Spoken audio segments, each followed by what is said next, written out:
It is to be said that Danny is definitely the favorite in this race, considering he has quite a decent advantage in his PB and also plays on the Japanese version. But then again, this game has thrown up some interesting results in the past, so never say never. And the runners are going. Any opinions on the match, Timbo? I would say Podz is the type of player to go for really hard strats. And so if he can pull it off, I feel that maybe in the earlier portions of the game, he'll be able to have a good chance of keeping up. Although Danny is playing in Japanese, which is a significant advantage. Oh, but I forgot to mention, Podz plays on the Wii U Virtual Console version, so although Danny has the advantage in straight-up dialogue text boxes, Podz has the advantage on loading times, so these two things should offset each other, pretty much. At least as far as I know, the difference is not that big. So... yeah, that's... Then Danny here with a great grab of the bunny, being already in the pipe. That saves quite a bit of time if you can get it right.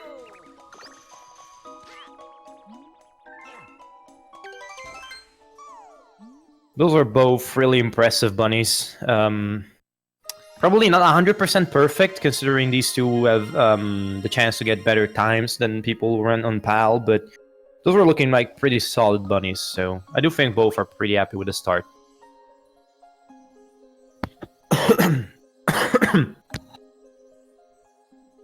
Now, as you said, Podz is the type of person that goes for very risky strats at times, so there is a good chance that he might fail something, but I would say that's also quite needed, what he does, if he wants to have a chance in the matchup versus Danny, because the difference in PB to Danny, like the advantage that Danny has, pretty much forces the person that's going against him to do this.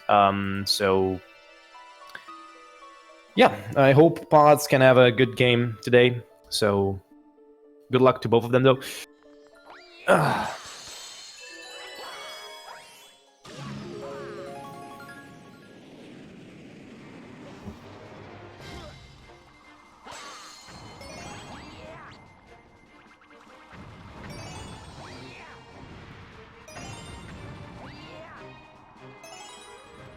Then he already has a bit of a clearer section throughout the Starship planet, so that is certainly an advantage. And although the gateway right now doesn't look like it's going to be very too much of a difference here, Danny's experience probably is paying off. This level is run so many times that it basically... most of the time, the practice you do is literally just...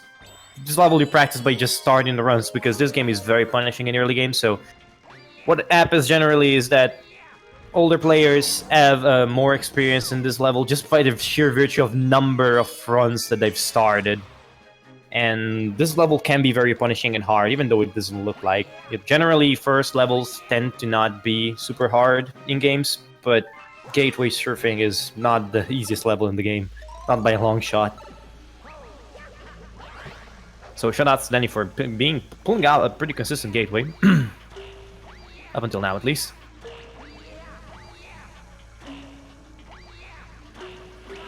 So both of them getting a really solid start.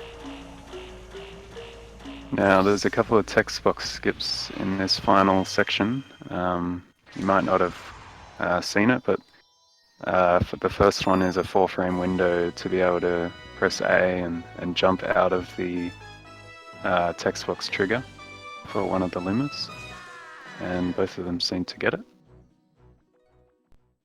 And the other one, you just have to spin nearby to interrupt the Luma's kind of trigger for its text as well. Yeah, I mean, the fact you haven't seen any text boxes means the skips were good. That's right. So Yeah, if you want to go a bit more detail about the second Luma, it's more like the Luma is kind of an area of influence, and if you enter, it triggers a text box. But if you spin, the Luma enters a spin animation, and whilst it's in the spin animation, it can't trigger the text box. So what you do is you enter his area of influence whilst it's in the spin animation, so he can't give you the text box, and that's pretty. I won't say like advanced tech, but it's pretty like interesting stuff that those are the ins and outs of the game that kind of make the difference. These kind of things from like the newer runners that have good movement, but they still have to learn all the like this is kind of an old like wily old fox trick that you learn when probably don't even expect to learn when you practice in the game, and then you're like, oh, this is a thing. At least it was that like that for me. And I haven't seen that done by many people that have like sub 3 until you get to sub 240 territory. So yeah, it's interesting stuff.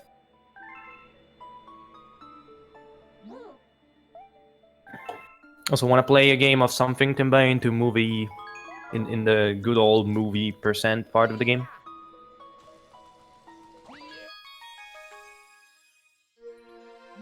Apparently, Timba doesn't want to play anything. Damn, sad. Big oof.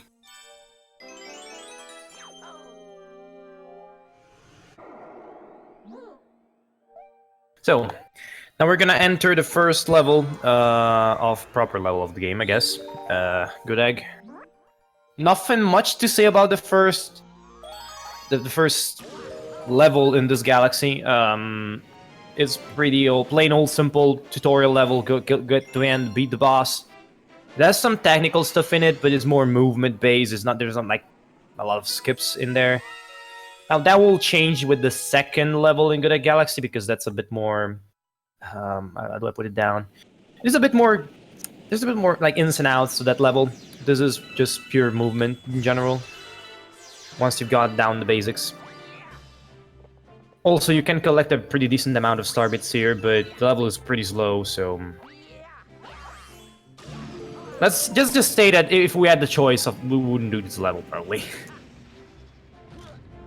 It is pretty slow level, and it serves as a bit of an introduction to the game, as I said. So,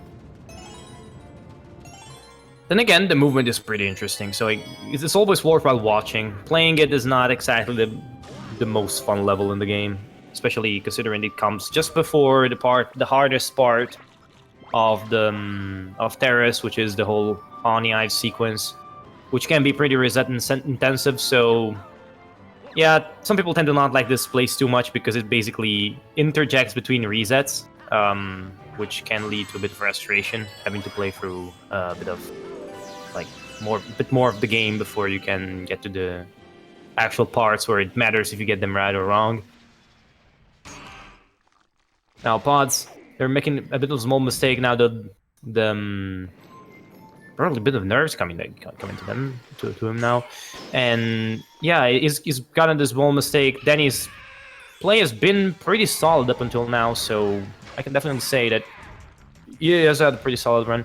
Now it's really hard to get a very consistent terrace, and that's generally the hallmark of the very good players in this game. Consistent terrace is something that's a mirage for most of your career when you run this game. So, yeah, generally, it's very solid terrace is something to be proud of. So, we'll see if Danny can manage to keep up the pace here. So far, he's done a pretty good job.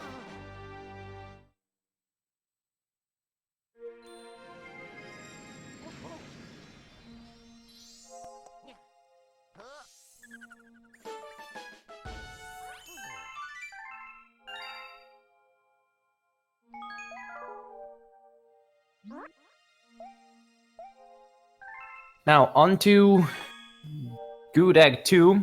Our man Timbuk might want to explain a bit of a Luma bounce here.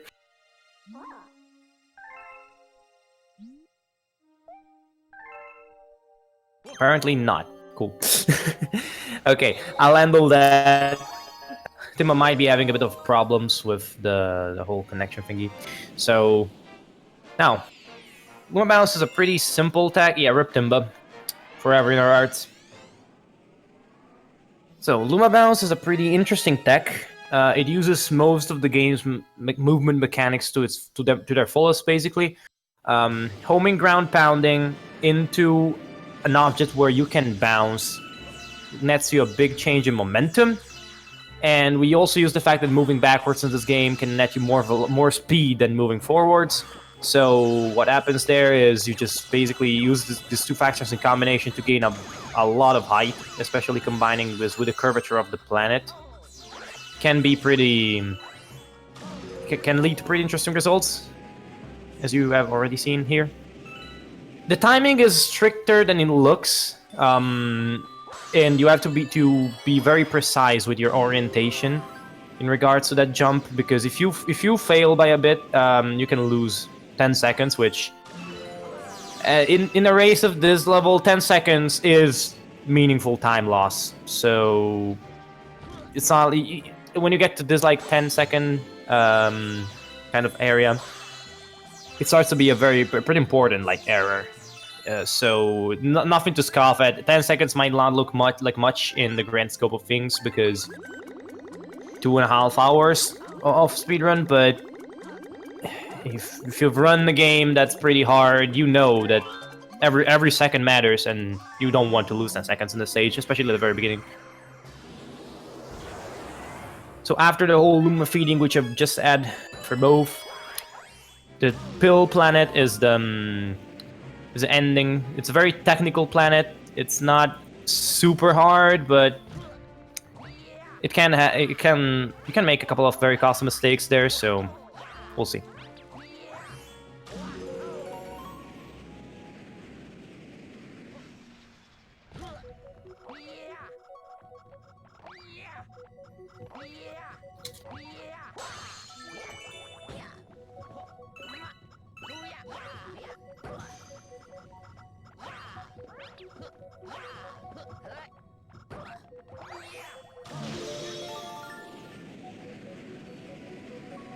So we haven't had any particular surprises on the Danny side of things. Sorry for the lapse. Something might have happened here. And then he's building up a pretty hefty lead in the very beginning. Some of that is down to Pod's mistake before, but also Danny has a bit of a better movement going on, and I mean, Podz also had a bit of trouble in the planet. So yes, Danny with a pretty hefty lead at this point. It's nothing to scoff at. Please note that Danny will inevitably gain a bit more of time due to Japanese at the very beginning of the game. And that's due to more text being... the majority of the text being at the beginning of the game, but Podz will gradually cover that up with faster loads in some levels. So that's going to be a factor a bit more late in the game. Now we're heading towards a place that is considered one of the most reset-heavy places. I would say that after a certain threshold, I'm not gonna say that you give this skip for granted, but it's not something you would think of missing too much. I mean, it can happen the odd time out, but I wouldn't be surprised if Danny doesn't consider it as a reset place anymore. I mean, if you fail the skip, you have to reset in runs, but it doesn't happen too often to top-level runners. Just be careful, you might Jinx. cause commentator's curse. I don't believe in commentator's curse. I do believe in player's curse. Oof.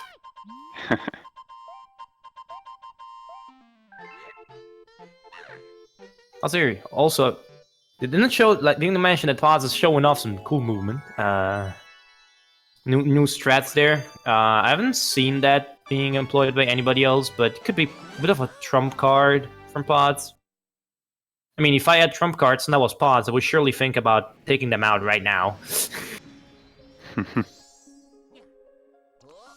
Yeah, as you were saying, this game you can lose 30 seconds or so really easily. If you fail even just a simple trick, you might die and you have to wait quite a bit to set it up again.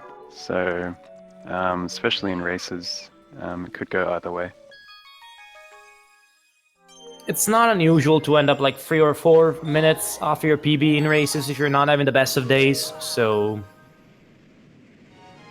it is a thing. Granted, as far as I know, Danny is one of the most consistent people playing this game. I do think that in that department, only when, like for the last tournament, for instance, only Sludgy has a better consistency than Danny when running this game. Because he has gotten a few 225s in a row, which is a pretty good time. And very close to his PB, so it looks very consistent, so yeah, I mean, I don't think anybody would bet on Danny to get a very bad run, but you never know. Nerves and everything, they can get to you. Now, onto the bane of my existence that's called Honey Hive 2.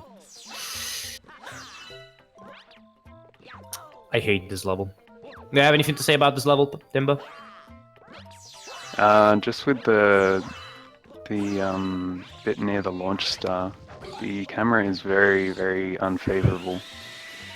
So the runners are gonna have to like change their control stick in such a way to negate the awkwardness. It's pretty tricky. And then also get up onto the slope. You might in say a that the similar window. way to Honey Hive 1. Yeah, the window to get what? Like, Podz is definitely doing some unorthodox things now that I.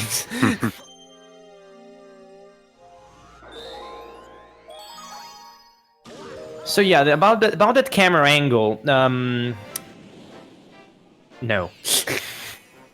just no. No. It's very hard.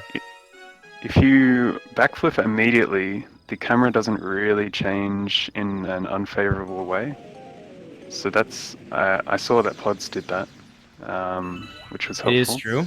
It is true. What is also true is that if you're not used to it and backflip immediately and expect the bad camera, bad things happen. Right. Yeah. I've settled for the bad camera setup because I'd much rather lose 2 seconds or waiting there for the camera to settle and knowing what I'm going into instead of trying hard and losing potentially 10 seconds because you fall off or you mess up because you brushed a bit too much, especially in a race scenario. Yeah. Then again, I mean, me and you are pretty much well known for not trying wonky stuff, whilst Podz is basically the polar opposite, so way to go, man. Yeah. Now there's a strat in this boss fight coming up in the final phase where you can triple jump into Buggerboom's ground pound area. Yeah.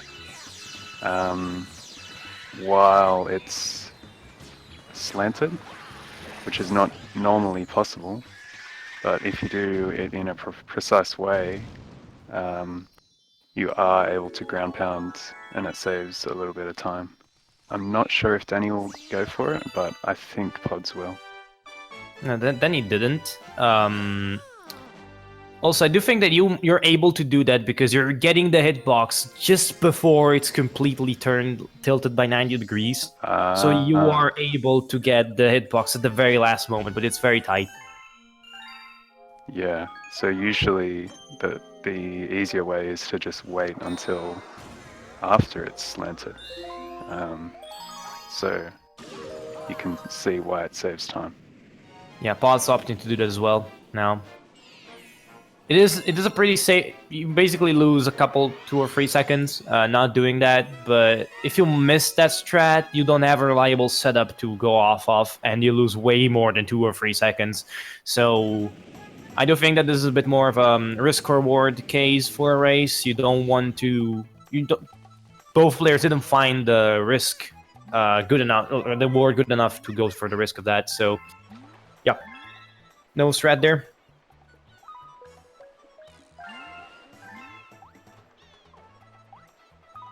Podz, don't comment here. Focus on the race, you dork. What a legend. Always posting in the channels where he's being received for the race. What a legendary man.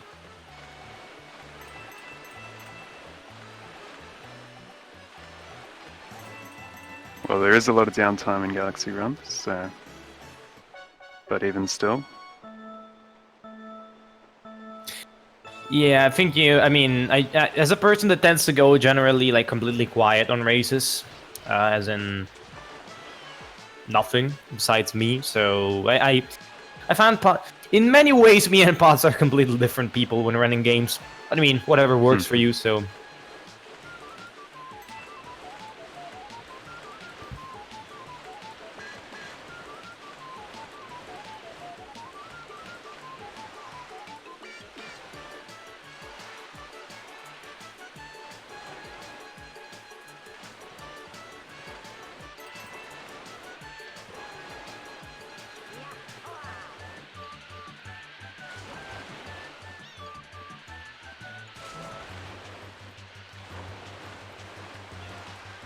Okay, so after this very, very incredibly exciting level,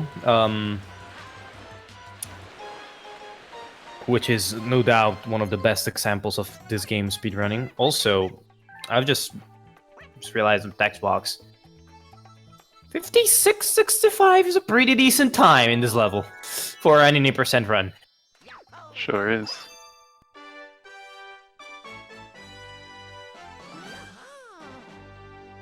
I have to say, Danny's run is looking very solid up until now.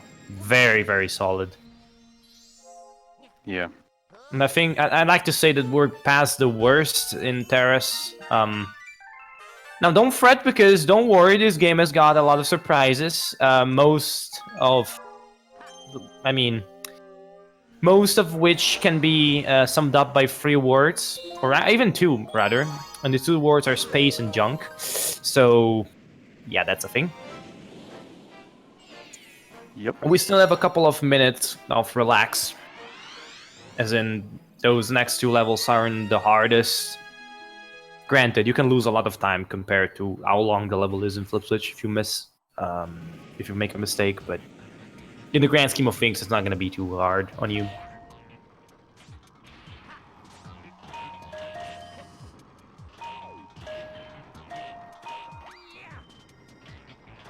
Flip Switch is one of those levels where I can't have like 3 seconds of time save in this level, right? And then you have 5. And you don't know it.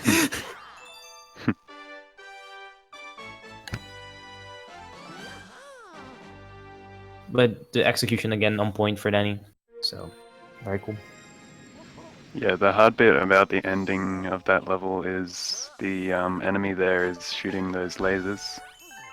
And you have to set up a triple jump while avoiding the lasers. So you have to basically know when they're coming. And you have to judge it. You have to judge it by how fast you were before. So it's not the easiest thing in the world. Yeah, you have to adjust as well. And also the laser electric fence thing is rotating around, so you have to be aware of where that is as well. So there's a lot going on, which you have to be mindful of, even though it's a very short level. It is very technical. Compared to this level, where after this skip, there's a lot of movement going on, but it's not like you can lose too much unless you do a very big mistake. But I would be surprised if anybody loses more than 10 seconds here.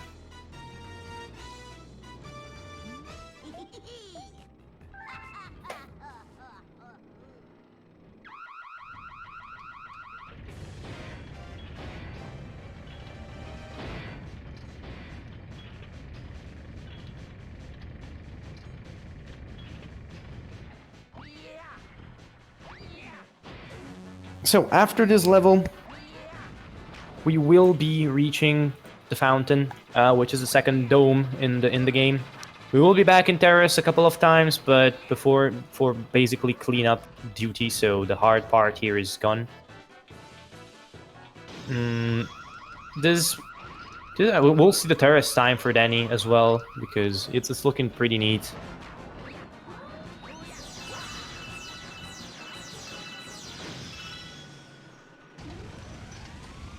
We'll see what he was able to achieve.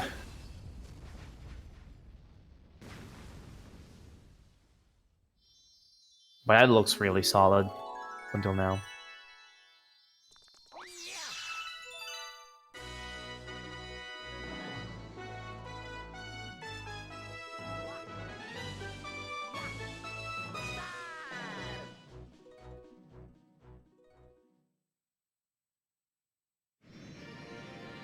Have we mentioned Starbit route?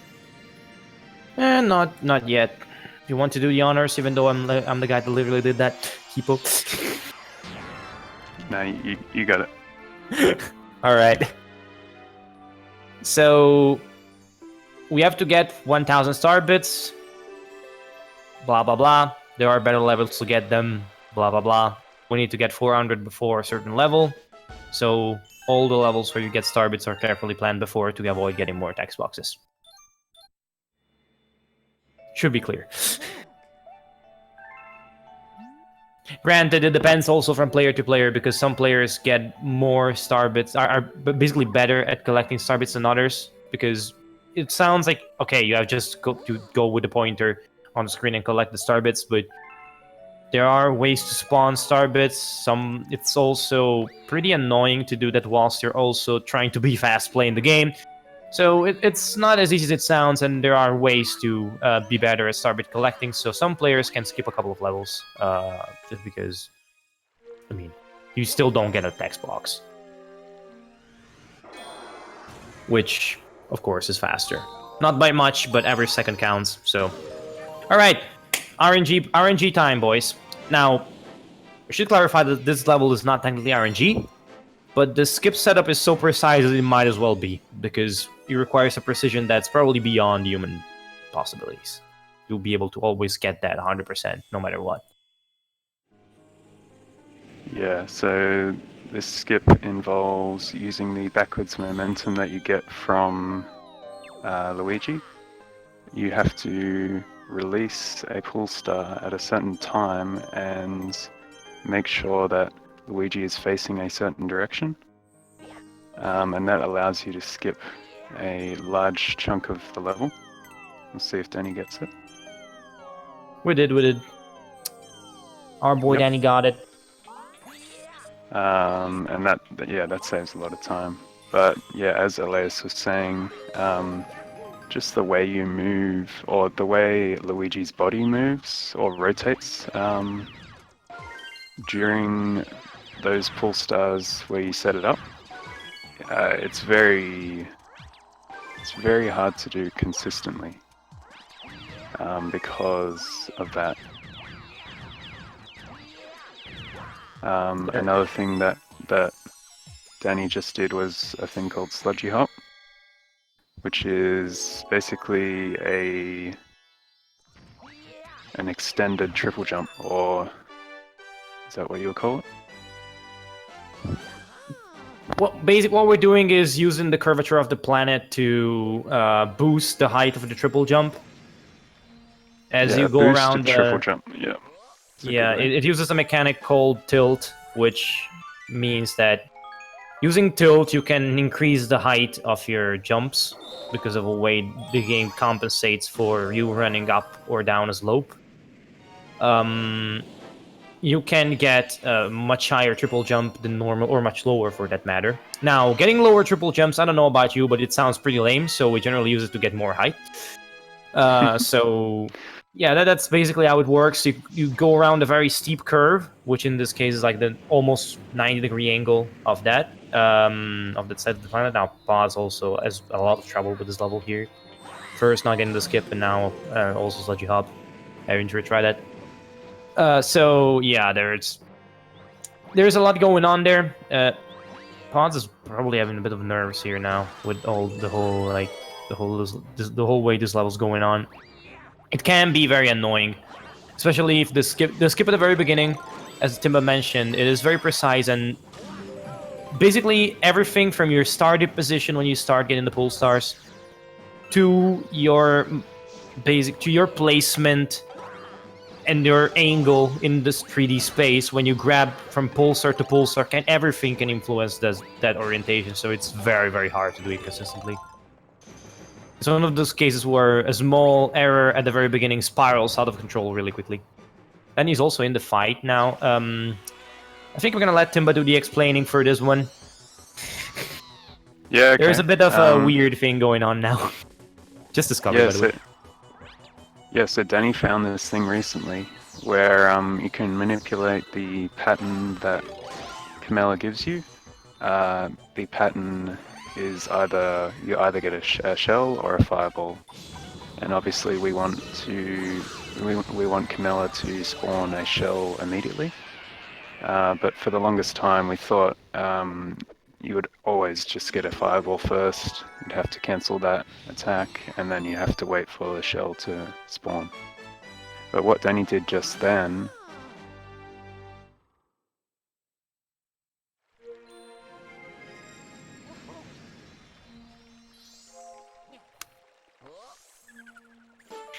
Okay, so I do think I have to take over from now. What then did just then? Basically, we have found that setting up the game in a precise way before the. Okay, welcome back, Timba. Oh, really? Yeah. Okay, I'll finish now. Yeah, you finish. All right, so Oops. we set up the game in a precise way before you start the run, and you can manipulate the pattern that Camilla gives you to get only shells, basically. Which of course skips the fireball animation and saves a few seconds, which is very helpful and pretty okay. It saves time. It's just pretty annoying to have to go through all that every single time, but for races it's perfect because, hey, can't reset a race. Well, actually Archer did it in the past, but hey, I guess. Did you know that? The time when Archer reset the race? I don't remember that. It was a 120 race. He literally reset and still won. Wow. What a legend. He still won, what? Yes. At least I remember, if I remember correctly, he still won. Or it was still winning and the other person quit, but it was ahead. Because he reset in terrace and then got back. I mean, it's a pretty long run, so it's understandable, it's still low. Yeah. Alright. Now, we skipped the explanation on motion controls, but tilt Wiimote, ball moves, get to the end of level. Okay, level explained. Next. Yep. Battle Rock 1 is coming up soon. Okay, wanna play tic-tac-toe? It's Battle Rock 1. I don't know, Yeah, let me load up a site. Well, we can talk about the triple jump at the start. Yeah, I mean, okay. Another one of those like tilt boosted triple jumps, and you can skip. You can skip collecting the fragments of pull star that get you the pull stars that are needed, or apparently not, to get to the launch star that you see in the loading screen and on the screen as at the very start of the level. Nope, we don't need that. And therefore you immediately reach, skipping the first portion of the level, the auto-scroller part, which is auto-scroller. So not much to say there, besides the fact that you can collect quite a bit of star bits. So that's pretty helpful to meet our goal of 400 before star 22, if I remember correct. Yeah, star 22, which is sweet galaxy that you need to feed 400 starbit to the Luma outside of Terrace just to be able to unlock the galaxy. Now then he's crouching. It is pretty common to just bamboozle around in this level and play a bit because, I mean, You can do pretty wonky stuff with the gravity on that saucer planet.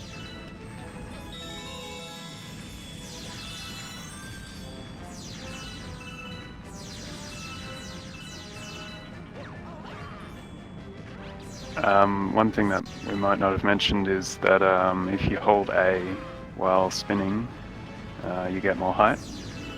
And also, when you're playing as Luigi, if you spin with the nunchuck rather than the Wiimote, you also get more height. So that helps with a lot of tricks that need extra height, including Battle Rock 1, the triple jump at the start.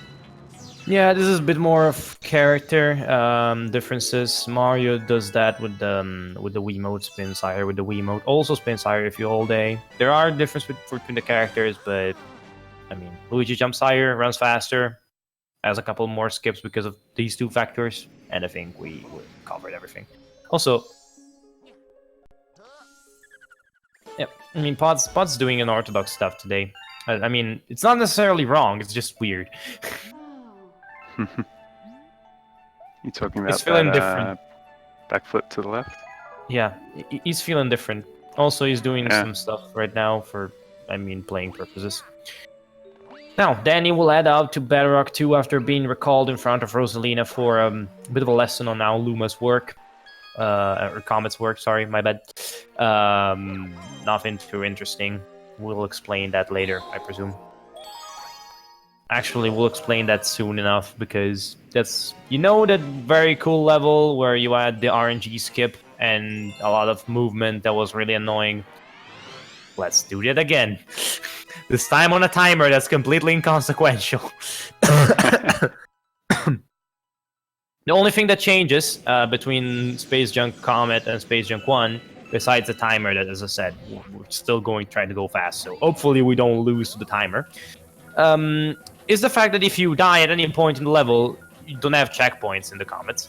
You have to do that all over again. So, whilst a death or a mistake in Space Junk 1, or a death at the very end, is very annoying, a death in Space Junk Combat is a disaster. A complete disaster. You can easily lose up to 2 minutes if you die there.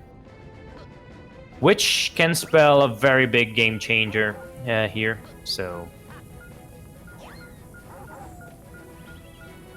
It's probably one of the most punishing deaths in the run if you die Yes. at the end of Space Junk Comet. In any percent, definitely. There are worse places to die in 120 stars, but Yeah. we don't talk about that here. No. Okay. There are so scary places. Battle Rock 2 is a level which kind of shows a concept in this game where some objects will only move when they're on the screen, when they're on your screen.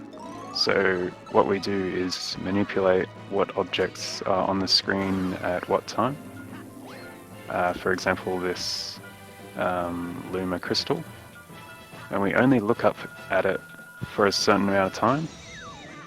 That way it's in the perfect position that we can shoot this cannon immediately and break both crystals at once, which saves a lot of time. Saves a lot of waiting time when you're in the cannon. And it turns out that... Sorry? I said you just skip idle time, so you're saving That's time. right. And Danny's stopping with the bomb just there to manipulate the cycles of the final rotating cages, so that he can also get an instant shot there. Yeah, I mean, I don't recall having to do that, but it's probably a 4x3 thing, right? I think it is, yes.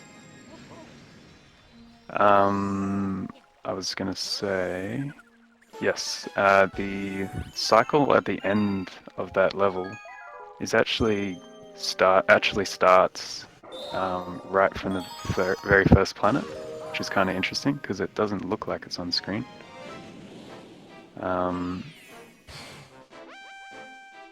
Pod's having a little bit of trouble in the minefield.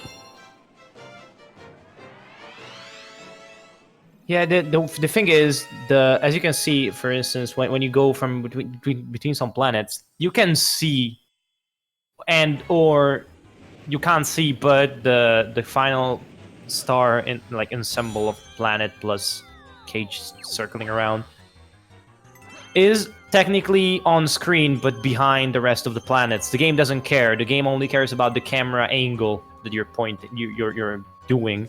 So technically, the cycle is going on. Also, then he failed Space Jump 1 skip. It is pretty annoying because of that reason, and depending on on the screen aspect ratio, it can change the amount of time the final star ensemble there is on the screen. So what that does, it changes how you work with the camera, and that happens in a few levels, not just here but also the next level. The aspect ratio you're playing influences strats. Now Podz here is looking directly at the that hurts. Yeah.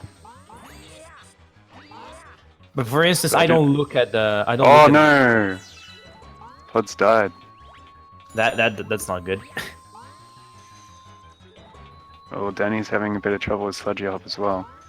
It's quite a quick A press for the last triple jump because you're moving kind of in a different... You have to be fast. You have to be fast because of that tilt mechanic that I mentioned. You can store a bit of tilt, but the tilt depends on the slope. So you have to jump as fast as possible because if you don't jump immediately, you're running over a section that's not sloped. Therefore, your tilt rapidly decreases. And you want to be as fast as possible to jump so you get the most height possible there. That's right. So it seems both runners lost a bit of time there. If Podz is able to get a good space jump comet, then it should be kind of even.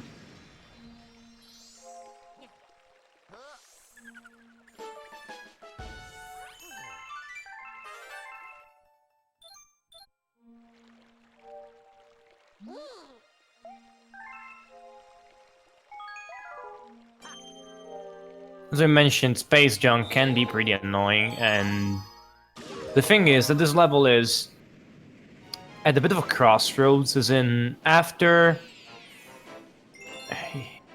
it is at the point where you can't really calling this just resetting at the very beginning of the game to get a good run, because you're 40 minutes in. That's not a trivial amount of time. And it is very annoying if you have to reset due to this particular level. Oh, Podz ground pounded too early. That's a bit of an oof there.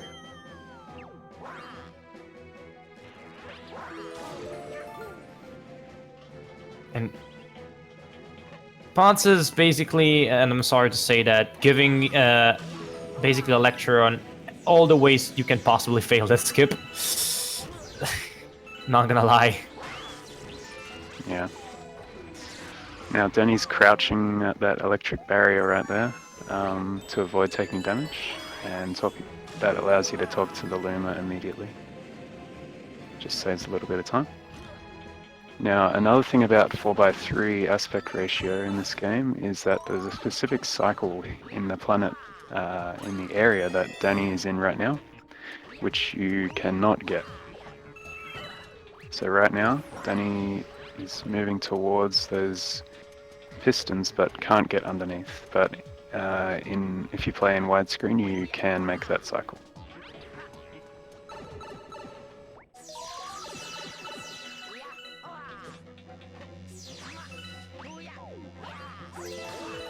Let's see how Podz goes with the sludgy hop.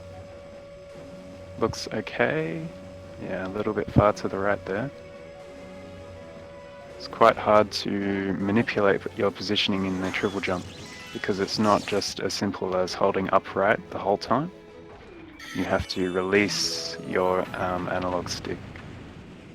Or hold C, that does the same thing.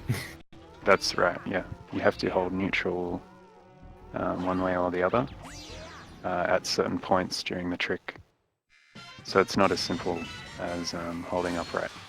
Yeah, there are also different. If you hold up right all the time, what happens is during the second, you basically jump on the angle on the second jump, or if you do that early enough, what happens is you overshoot with your third jump and you don't get enough height because you don't have the tilt necessary. So it is a very, very precise jump to get, and there are different people use different setups. For instance, I use a completely different setup than those two, and that's just one of the quirks of this game. One of the movement things that everybody has their own way to do. There's no setup because it's not technically a full-fledged skip that has hyper precise inputs. Now Danny has a very considerable advantage now. It's up to the full length of Battle Rock 3, which is not it's a pretty hefty advantage, so Danny's looking good here.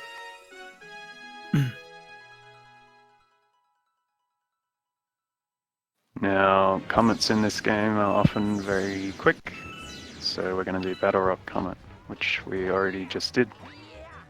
Have we talked about frame perfect jump?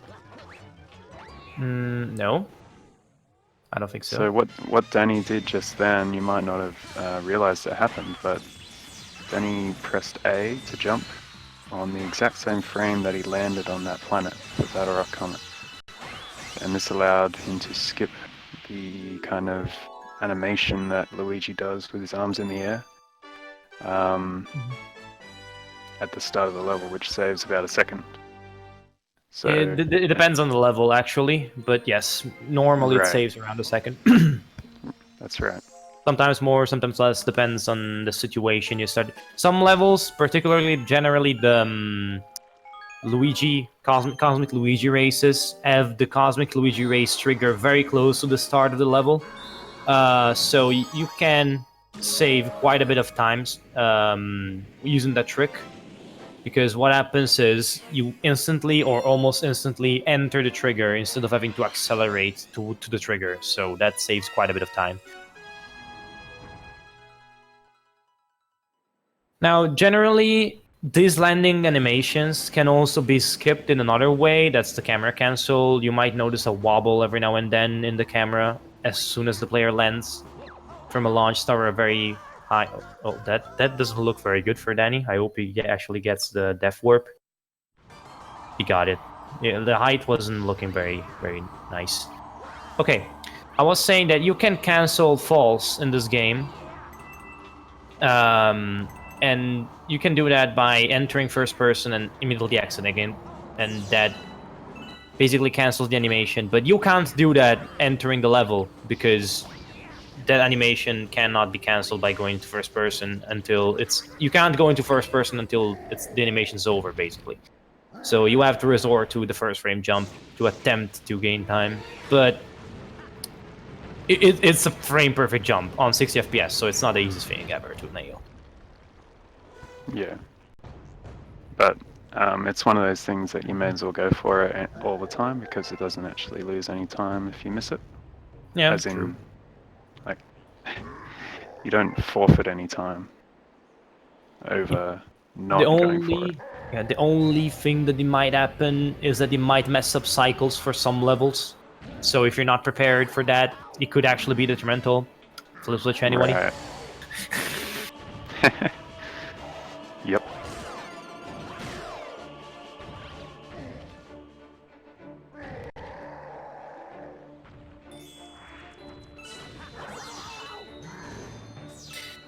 Now, in this Bowser fight, you can see Danny's canceling the animations from Bowser spinning in his face, basically. You can also spin on his tail to cancel the animations. There are two different techniques to animation cancel his attacks and be able to get him to ground pound instantly. Now, Danny's not having a pretty good time there. The technique he uses is the chin spin, and it is slightly faster by less than a second, I think, throughout the fight, and this is slightly more risky. The other technique is just you slide under his tail, under his legs, and hit the tail. It is slightly slower because you have to travel marginally more, but it's a bit more consistent. as far as I understand. So it is a pretty just small differences, but both ways work. And of course, Danny being a very high level runner just goes for the fastest thing. And that's a sub 50 Bowser one. That's not a bad time. That's not a bad time at all. Not bad at all.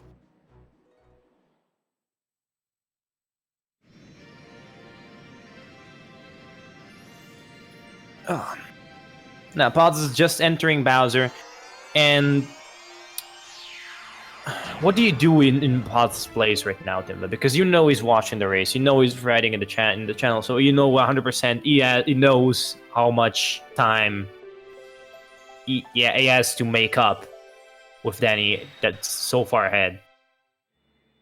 And that if Danny didn't look good, that just looked. Yeah, there's a specific direction that you need to backflip into. Looks like Podz is going a little too fast, I reckon, and just held down right instead of, sorry, down left instead of left. Yeah, but I mean, in that case, what do you do psychologically more than anything? I mean, right.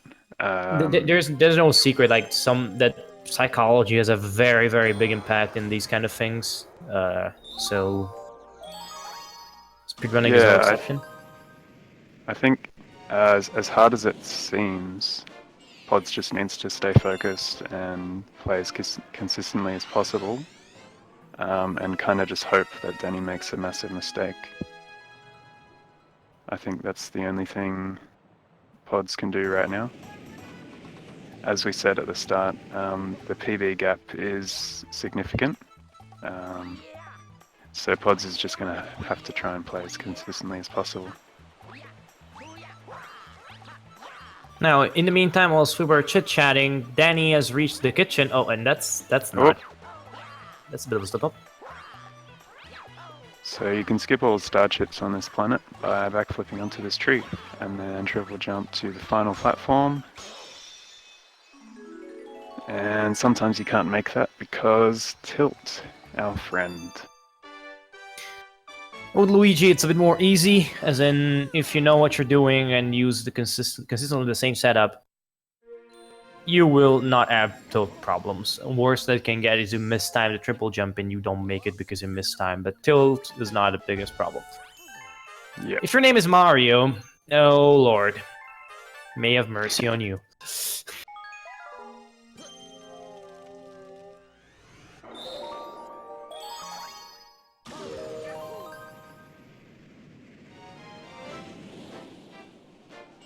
So, Podz is about to finish Bowser, and he's a whole whopping over 3 minutes behind. That's hefty. And see, the thing is, okay, I don't know if people just do the math. But okay, so if you know the gap between Danny and Podz in the PB, if you're Podz, you'd be like, okay, I'm probably going to be behind, and you do a bit of math.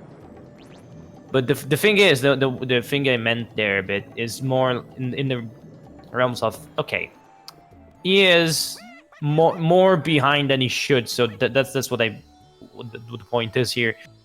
Even sticking close would have been enough, but when you're dropping more than you should, and that's when that starts to really getting to your head, because even though you're technically the underdog, so you have no pressure on you, not too much at least, that can really get to your head if you're doing worse than you expected. So that's also very, very hard to get your mindset back into the game, getting back to, okay, I need to focus, I need to get my head down, and we've probably all been there, at least we have been there in races where the race hasn't gone exactly in our favor. But never give up. So if you're out there, Podz, never give up. I mean, I got a PB in a race after losing 1 minute in the first 3 levels to some of best, so everything is possible. And we can't forget that Podz is playing on Wii VC, so he has better loads, especially in these after the first kind of 30 minutes, which has a lot of text boxes, where Danny has the big advantage. Podz now has the advantage. That is true. Now Danny's going into after a quick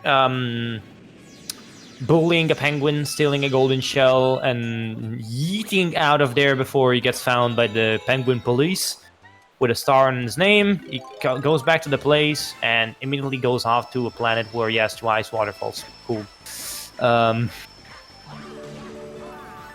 Do you think this behavior from Luigi is acceptable, or he should be punished? I think Bowser can give him a bit of punishment, or attempted punishment. Ooh. Now, So there's a backflip that he's trying to set up. Hard to get in position because the camera's very awkward if you mess up the setup. But he got it okay. still, that is very impressive doing that without getting the ice flower again. That is very impressive. Hmm.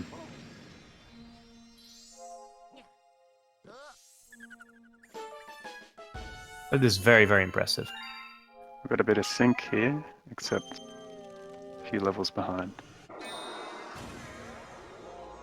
Oof.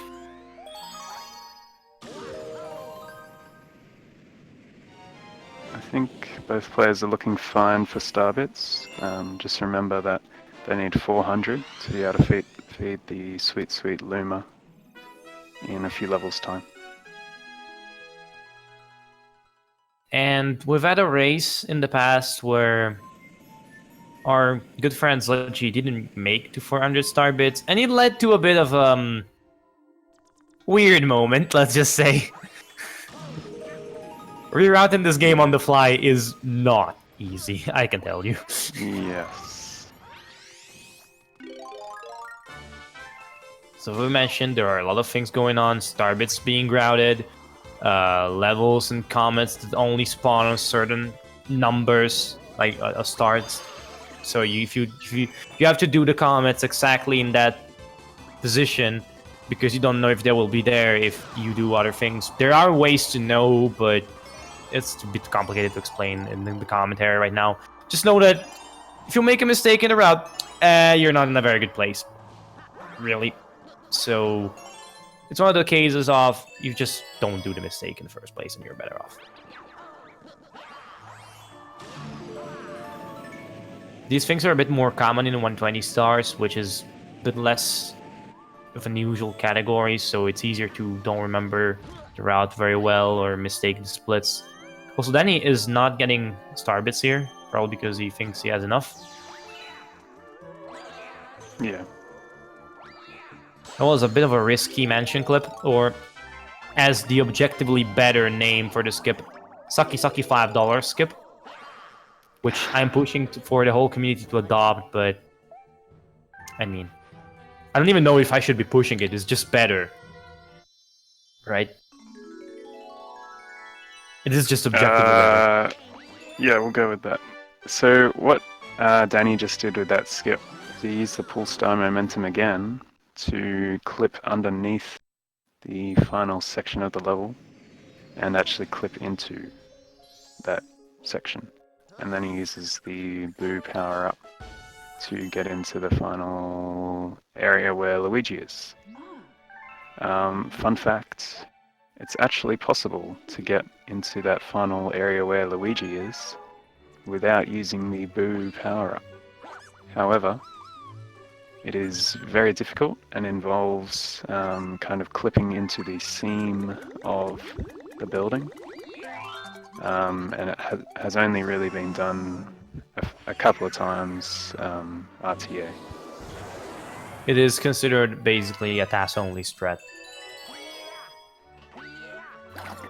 It is so hard, I wouldn't even consider it, okay, the run is dead, let me attempt the YOLO strat, because it's unrealistic to expect to get it. Yeah. And Podz had a better beach bowl secret skip. Saved a bit of time there. It is true. Podz needs a lot of these small incremental time saves.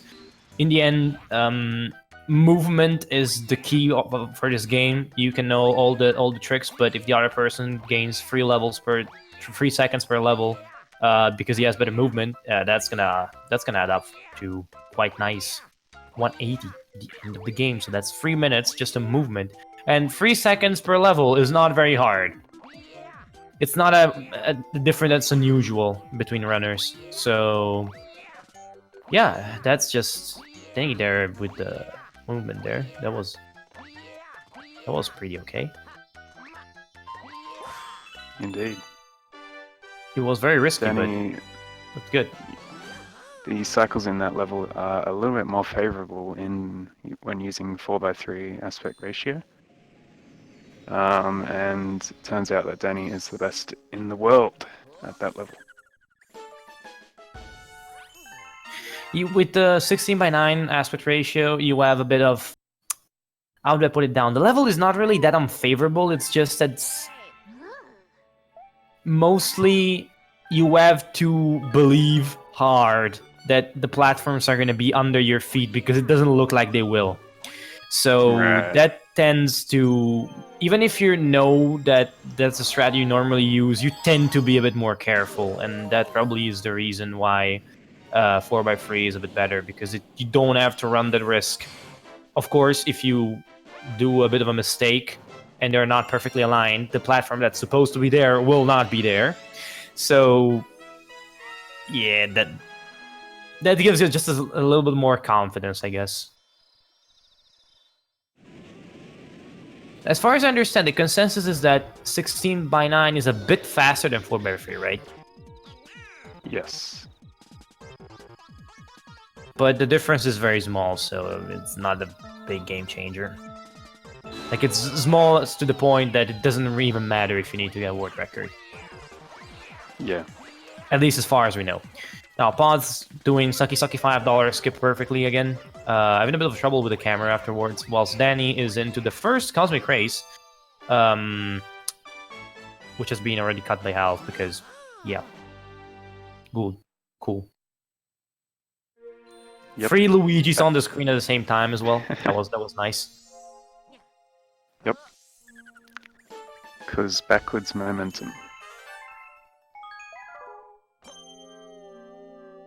Sum the game up in 2 words. Backwards momentum. Yeah, pretty much. But at the start of those races, there's going to be 4 of them in total in this run.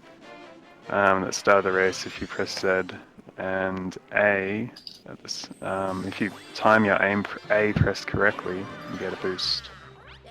You get a Mario Kart boost. Yeah, and there's a 4-frame window for that. Wasn't it 5? Maybe. Yeah, actually, you might be right. There is a few frames window.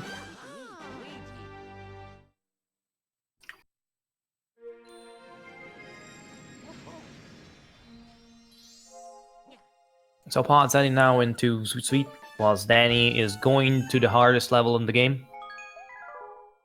So please watch and be careful. Or did I just lose the fact that you already did that level?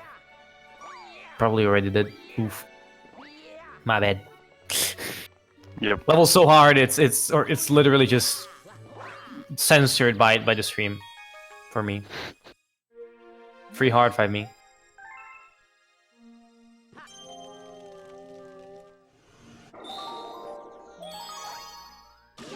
So ideally in Sweet you don't want to shake at all. But obviously sometimes you have to, because you might bonk or you might be falling into one of the holes. Yes, generally don't want to shake, but you have to shake if you are about to bonk, because if you bonk, you die.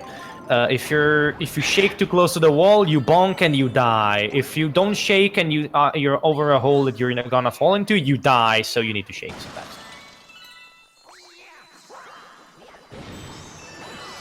Then you're breaking the 3 boxes at the same time. Also. Yes. So this stone cyclone has a significant skip at the end. Okay, then he messed up the triple jump a little bit to get on top of that Tux box, but backed it up okay. You have to long jump upright and spin at a precise time to be able to get a wall jump off this platform, and he gets it. Not easy. The angle you have to hold and the position you start a triple jump are not that hard to get, but the window is also, once you start getting it, you start being a bit more confident, and you forget the window is not as hard as it seems. It's not as large as it seems, so sometimes it can be easy to mess that up a bit. So, and if you mess it up a bit, you fall and you die. You guessed it. And now let's do that again.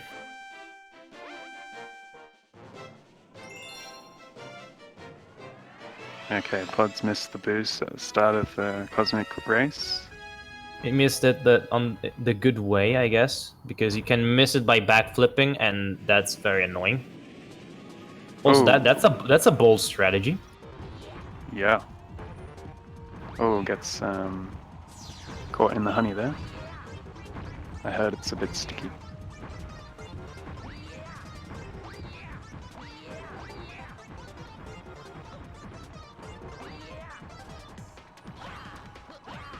And 2 from 2 for Danny. This is one of the skips that when you get to around sub 230 territory, definitely from sub 240 on, it's one of those skips that you should get for granted. So missing it can really hurt your confidence if you go for that and it doesn't work. It's one of those things that you're like, why did I miss it? I've done it so many times that I should be okay. Also Podz, bounce strat, cool. Shoutouts to Creepy Gar. Shoutouts to Belgium.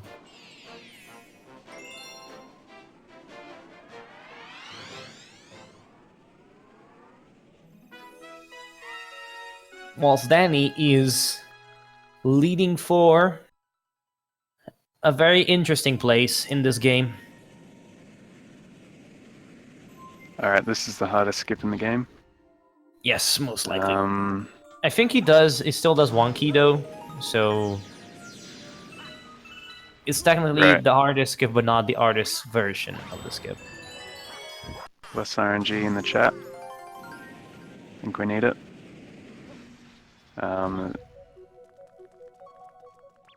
This skip involves standing on top of invisible walls.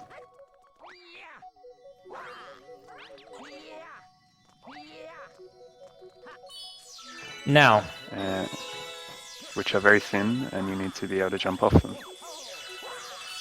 Let's see how Danny goes.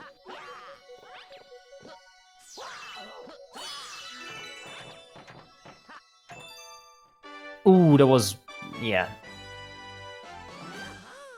That was barely able to get it, because at times you just basically the game gets.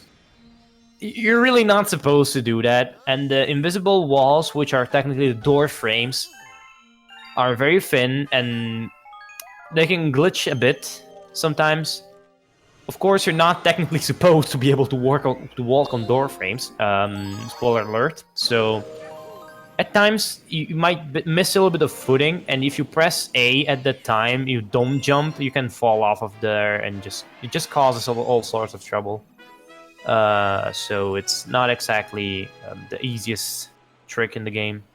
In fact, it's considered the hardest trick in the game in its hardest version, that's called keyless, because you do 2 jumps on invisible door frames instead of 1.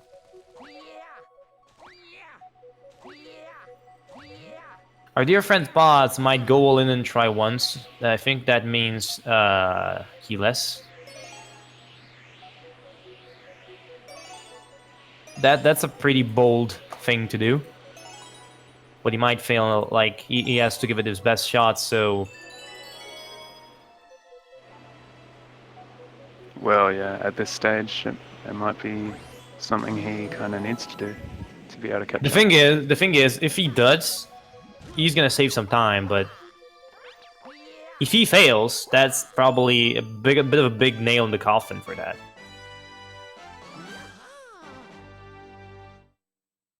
Yeah. At this point, though, with Danny's consistency, I think something big has to happen.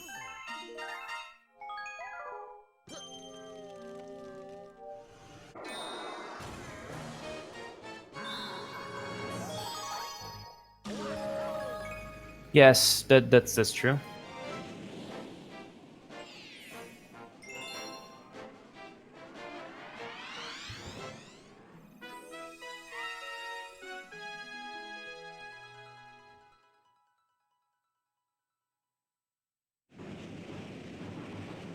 Okay, so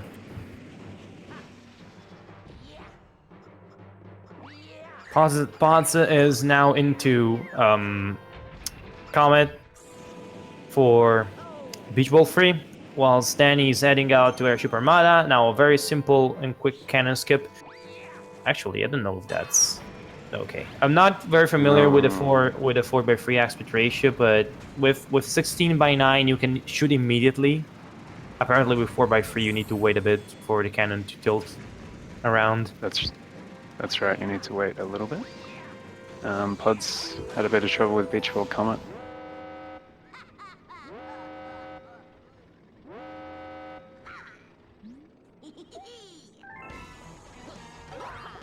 Losing about 20 seconds there.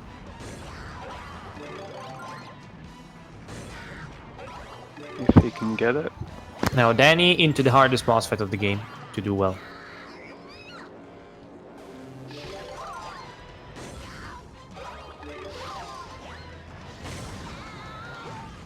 So much is going on into this boss fight that you don't know if you are not technical in the game.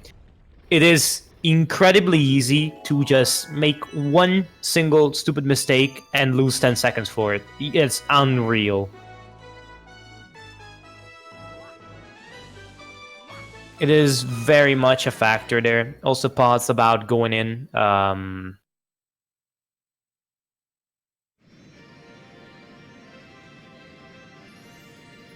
Danny, is that your pace? Confirm. That's his experience points going up. Ah, okay, cool.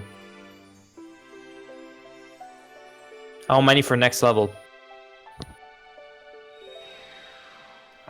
You can never confirm until you see the delta. Oof. If you gold, you get 100 points.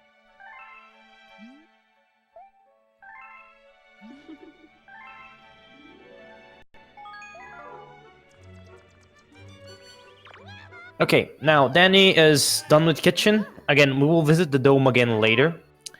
Right now though, we're heading back to Fountain because we need to save ourselves again. Cool. We're also gonna be taking a quick stop into Hurry's curry plant. Also, Podz is attempting now the keyless thing, but nope, didn't work. You need another additional wall kick and another jump from the door frame for keyless to work, which is... Whoa, that was very risky, Podz. But he got him, so... That's a thing.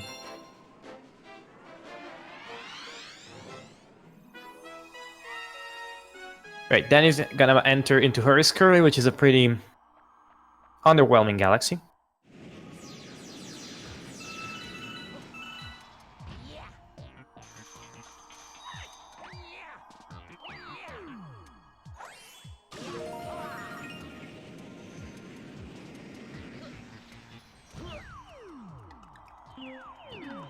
There's a bit of a weird thing going on with launch stars and landings. That's kind of hard to understand. That if you get caught in the launch stars like influence and then spin, you can landing cancel sometimes. It's pretty weird. It's something that works in kind of a weird way, but it's also a bit hard to get that long jump to that point where you can afford to wait to spin, because if you don't spin and you can't enter the sphere of influence, you die. So it's a bit of a weird place in that regard.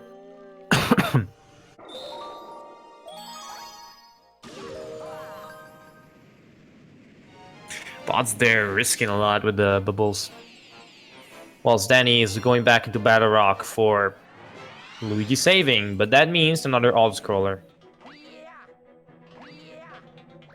But this time we get to skip the cutscenes because we've already entered the level before. That is true. And we'll see if Danny collects star bits. Different. He does. Maybe I should tell people that this is the fastest level to drop. Should I? Oh well, doesn't matter. If it's faster by a significant amount, I reckon, yeah, you should probably tell. It is faster by 0.8 tenths. As opposed to other levels? No, I should say not 0.8 seconds, not 0.8 tenths is pointless. Yes, it is the fastest level to drop by 8 tenths. Oh, it's faster by 8 tenths. Yes. Ah.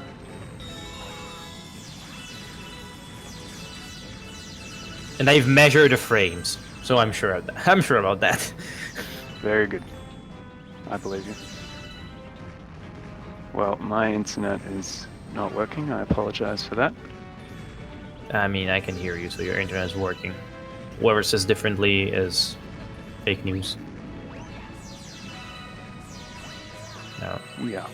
Podz about to enter into the airship armada fight again. Annoying place. What? And Podz is dead. I missed now. I'm like, okay, then Danny. Oh wait, Podz dead. Maybe he tried that long jump. The risky one off the moving platform. It's not risky. Come on. I do it all the time. Okay. I've literally never died. No, it sounds weird, but I've literally never died to that jump. Whatever. Less flexing, more commentating. It's crouching and a bomb bit. Yeah. Nice. He got bombed. Podz there. Trying the normal strat for this fight.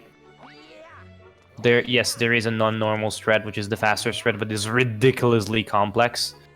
So that's not a thing too many people do. Do you do, though, Timba? I do not do complex things. That is true, but this is movement, this is not skips. So this is your thing. Wait, which one? Sorry? Doing movement is your thing. I meant like the final, the fast strat, the hyper bounce from the Koopa in this fight, Airship Armada. We should also mention that in the meantime, Danny is going into the bedroom, in particular Gusty Garden Galaxy. Overrated music. Fight me. Underrated music. Fight me. Round 1. Up for a race after this. Yeah.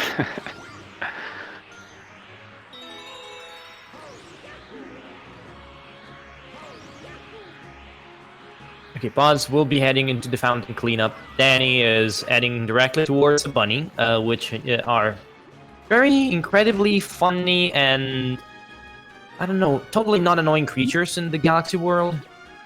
Danny was trolled by the troll plant. And trolled by the backflip. Part 2. The thing about these... Well, there's 2 more bunny catches left in the run. And the thing about these 2 is that you have the ability to spin nearby, if needed. So it is a little bit easier to catch them. It is true, but if you spin and you're not close enough, you lose round and you're back to square one, so... Yeah. The thing about this particular bunny catch is that there's a setup to be able to catch it immediately every time. Just by Got long him. jumping at the start.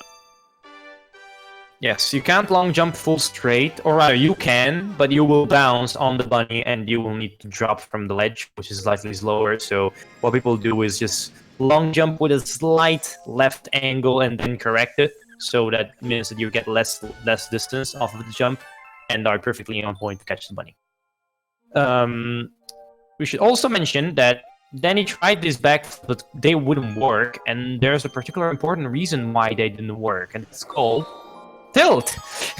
Because with the backflip, it worked in a different way. It worked in actually the complete opposite way because you're jumping in reverse.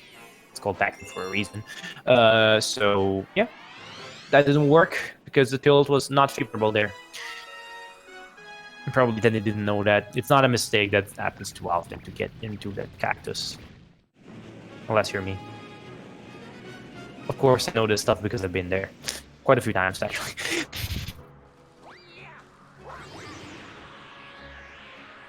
Alright, Gusty Garden 2 is a fun level because it has moles in it. And this is another example of where objects will only move when they're on the screen. So that generally, whenever you hear objects move, the words camera manipulation should start rolling around in your head at the speed of sound. And that's exactly what's gonna happen. Let's see if Danny will do the camera manip. This is not very orthodox, but maybe there's a strat difference because, again, different aspect ratio that I am not aware of.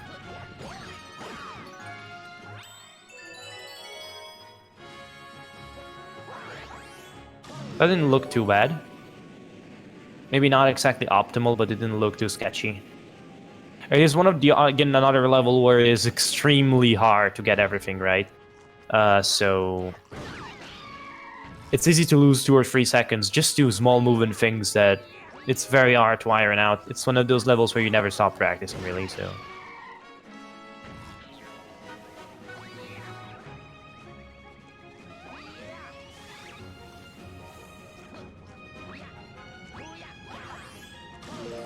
And at the end, there is also a pretty annoying boss fight with Major Burrows. As in, it is not particularly interesting, and also has a small element of RNG in it. So nothing too important. It's like 2 or 3 seconds generally. The difference between the best pattern and the worst I've seen happen. But still, it's pretty unremarkable. Yeah, but another thing to mention is that Danny's playing in 4x3, which means basically there are less areas where major burrows will spawn from, and they're all closer to Luigi. So often Danny gets a lot better RNG in the fights. Literally RNG manipulation. RNG manip by changing aspect ratio. Yeah.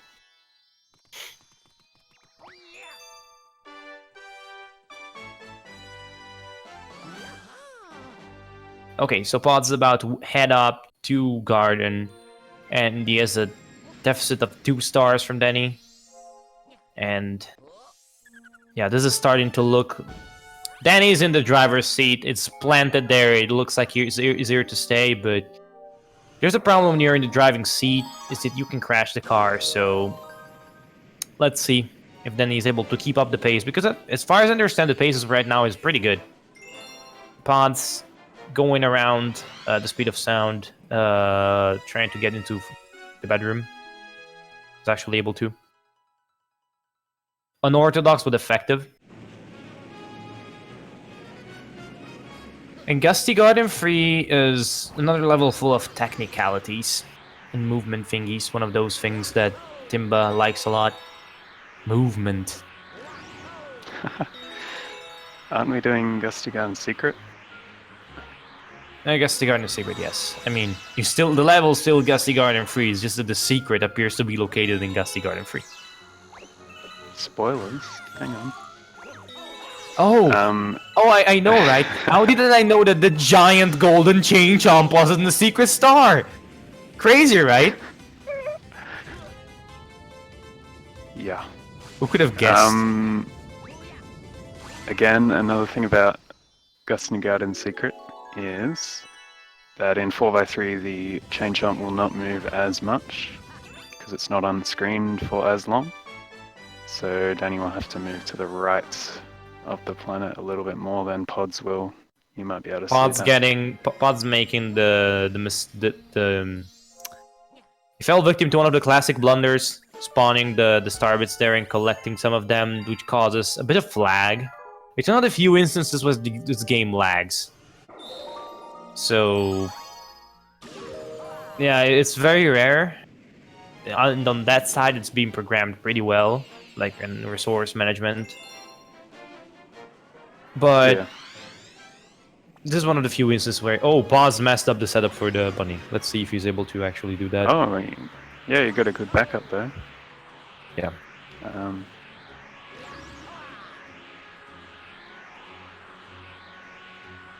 Then he is back into Gusty Garden 3, this time for the main star, and just missed the coin. I don't know if that was on purpose or a mistake.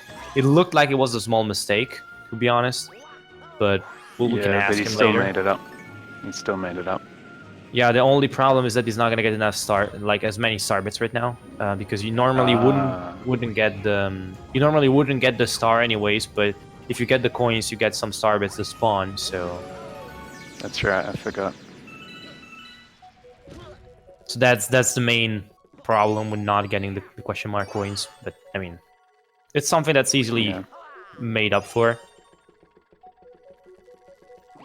Gravity's a little bit funky here, but Danny's gonna abuse it and use it to his advantage. Yeah, so you can get all the star chips really quickly. No need to climb poles. That's slow.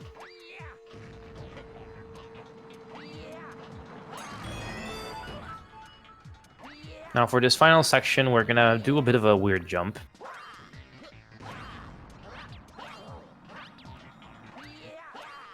By jumping like a blind jump.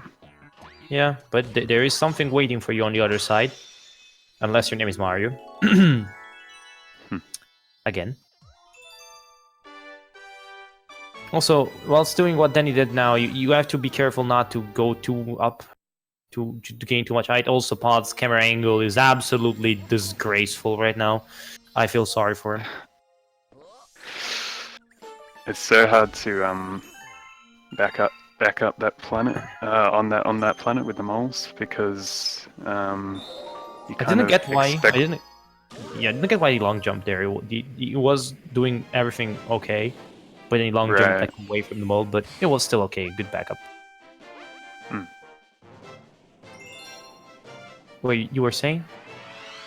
Well, just because the moles move only when they're on the screen, you kind of intuitively you predict that they'll move a bit more than what they actually do, and that kind of gets you a bit lost when you're trying to look for them. So that's why it's so important to get the right camera angle and get the setup first try. Otherwise you're losing a bunch of time.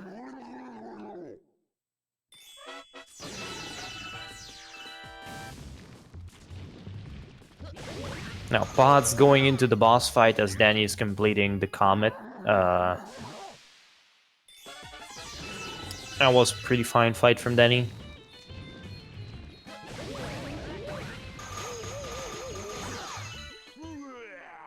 As after this level starts what generally I like to call the late game after Gusty Garden, because you can include or exclude Freeze Flame, I guess, or have it start in the engine room, but we're getting towards the proper late game. Pod's getting hit by major pros there.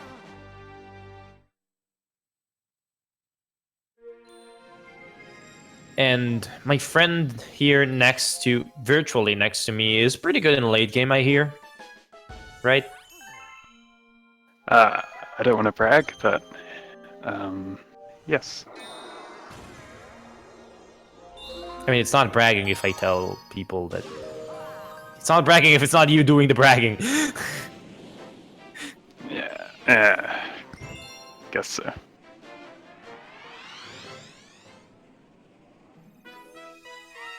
But I will say I don't do all the harder strats in late game. I mean, it doesn't matter. What matters is the results. And on that side, I would say that you're doing pretty good. I mean, normally my strong suit would be the mid game, but lately I've struggled a bit with that, actually. So I don't know. Granted, me struggling a bit in the late game is me losing as much time as other people do, which that works, I guess. That everybody tends to develop a bit of a strong point towards places in the game. For instance, it's true that Podz is stronger in the early game than it is in the late game, which doesn't bode too well, given the situation right now. But yeah, hey, he might surprise himself and us.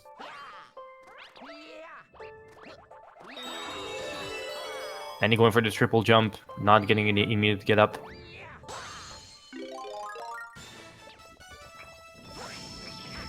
Now, Freeze Flame 1 is a very interesting level. Freeze Flame is, I think, the favorite galaxy for a lot of runners. It is very interesting.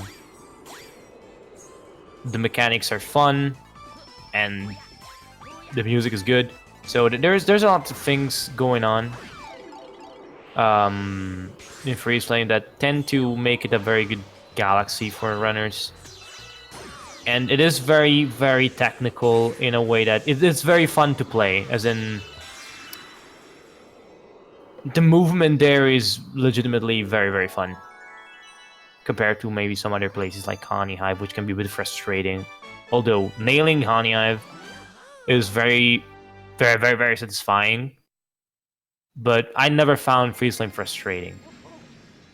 At least that's my view on that. Yeah, there's a lot going on, which makes it quite interesting the whole time, especially with the skating long jumps and things. And lots of gravity skips. It's just a very, very, it's just a very fun level to speedrun. It's almost like it was made to be speedrun. Yes, that would be 61, including the final Grand Star.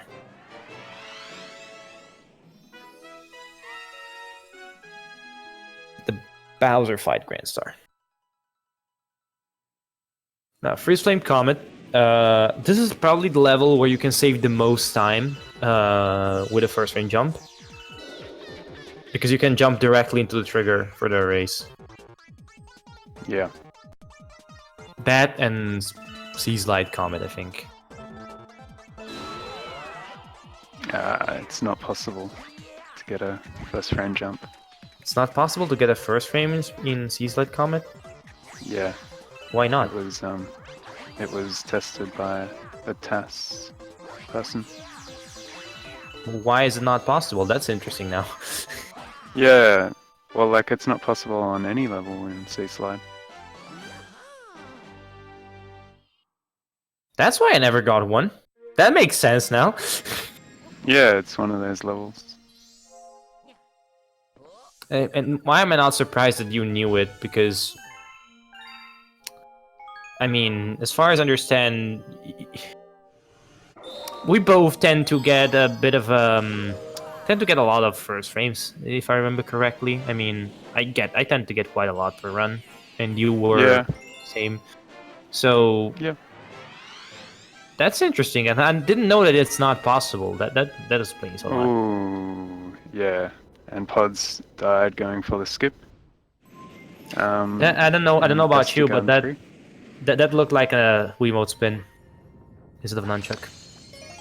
It could have been, actually, yeah. Although I think he didn't really delay after the wall jump too much. There we go. Yep. So a bit more of a delay after the wall jump, I think, helped there. Or maybe not holding A, but I think they didn't get. I didn't see the height. That's the point. Right. I didn't see as much height gain from the spin, so I don't know why. Wasn't unchecked. Okay. Confirmation for Podz. I'm fake news. Cool shit. Bye.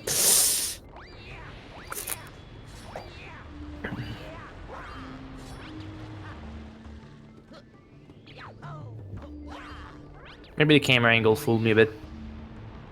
Whoa, Danny there doing a bit of a slide. This ain't Tony Hawk, bro. Slide's not gonna work. Alright, gravity skip, getting all the way down here, using a long jump. And damage boosting because it's fast. Damage boosting mainly because of the lack of the platform cycle there. I don't know if that's another 4x3 thing. You're the 4x3 expert here. I think it is. I don't know if the platform's in a perfect position in widescreen, but it's definitely not in a good position. It's definitely a bit better than this position. Right, where it's like non-existent. Yes, if you're 100% perfect in 16x9, I think you can get the platform without having to damage boost. But you need to be you need to be very, very fast. Yep. And preferably doing the lava boost. And not the side long jump. There's another strat you can do in the level using lava boosting and vertical lava walls that they tend to make the game do weird things. You can basically fly away at very high speeds, lava boosting and getting to the final part of the level without having to do the long jump on the side. It is marginally faster, but also a bit harder to get.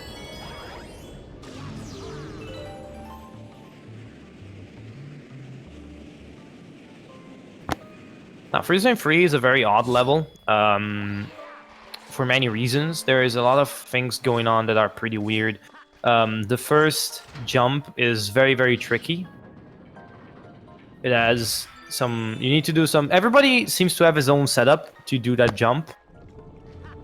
And it is pretty weird. So it's not jump there. This section as well. Of course, the flow of the level as intended is completely disrupted because speedrunning skips so many things that it's very apparent that the level is not exactly being played to its fullest here. It's a very, I would say it's a pretty good level to speedrun. It's just the feeling compared to the feeling of exploration you get to the level when playing casually. It's very, very different. Yeah. Also, one weird thing about Freeze Flame is that Freeze Flame Comet is unlocked after you finish Freeze Flame 1. Even though... It's clearly this level. Yeah. What you do in Freeze Flame Comet is actually taken from Freeze Flame 3. Why do you think that is, Elias? Because they forgot to add in the trigger for complete level complete. I think it's the same for Podz is having a bit of trouble there.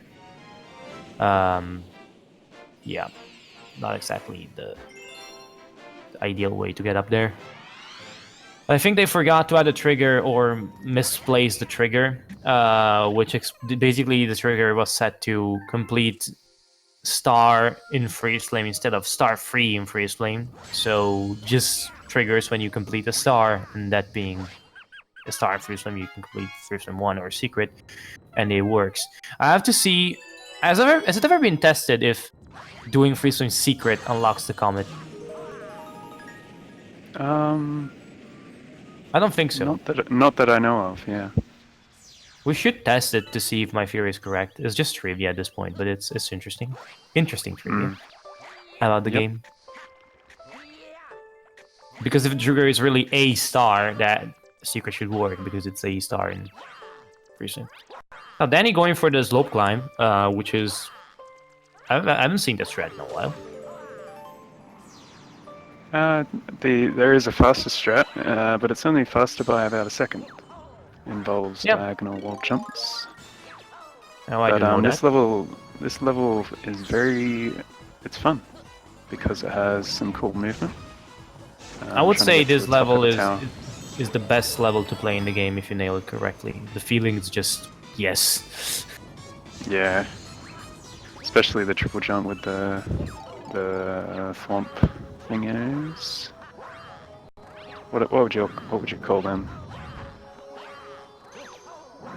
Wait, what? Triple jump on what? When you get the fire flower and those enemies that push you out. Oh, I don't know what they're called, to be honest. Yeah.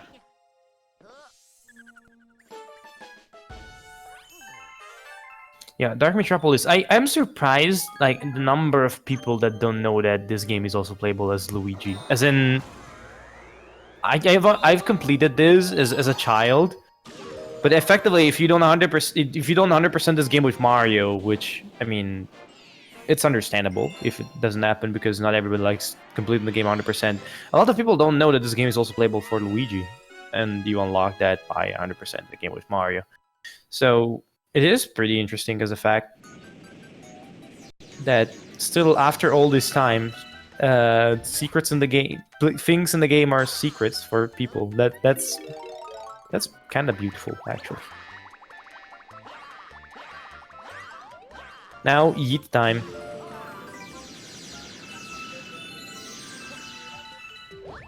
Whoa, how did he do that, Elias? Can you explain it? Yes and no. Yes, as in we have theories. No, because we're not sure of it. Yeah. Also, Danny got a first frame jump on that second planet. You can't camera cancel there, so you may as well go for the first frame jump. It is the case in some places. For instance, also in Space Junk 2, when you land on all the planets, since the camera is fixed for the airships, you cannot camera cancel. So whenever you cannot camera cancel, the ideal thing is to try the first frame jump. Now then he is getting the... how do you even call them? I forgot. The bug thingies boost. If you're about to get hit by one of those and do the B boost thing, you can get even more height because you're also pushed by the enemy. Yep. That's cool tech. Very cool. I think the generally accepted consensus is that B as a set speed, as in it tries to enforce that set speed. And if you can jump changing gravity wells, quote unquote. Also, Podz going for the lava boost. You can probably see it in action at this point, if it works. No, not really. Oh, Podz is still going for it! Oh boy. It still kind of worked. Or not. Oh. I mean, the general idea has been given, though. Shoutouts to Valu, by the way, for that B boost strat. Saves, I think, 30 seconds, doesn't it? 30 probably is a bit ambitious, but 20, I'm pretty sure it is. Pretty sure it's in. If done perfectly, I'm pretty sure it's in the realm of 30 seconds. Might be wrong though. The most significant discovery in the last 2 years or so. Danny got erased. You can walk close to the edge of these things, but you don't have to push. You can't push that too much, and well, you've seen what happens if you push too much. Now the cycles are going to be different. That's fun in this level.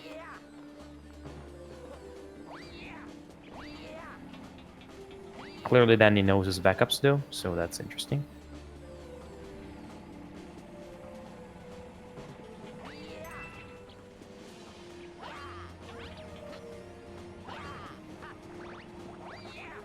This jump is probably one of the most beautiful things to see if you're new to the game.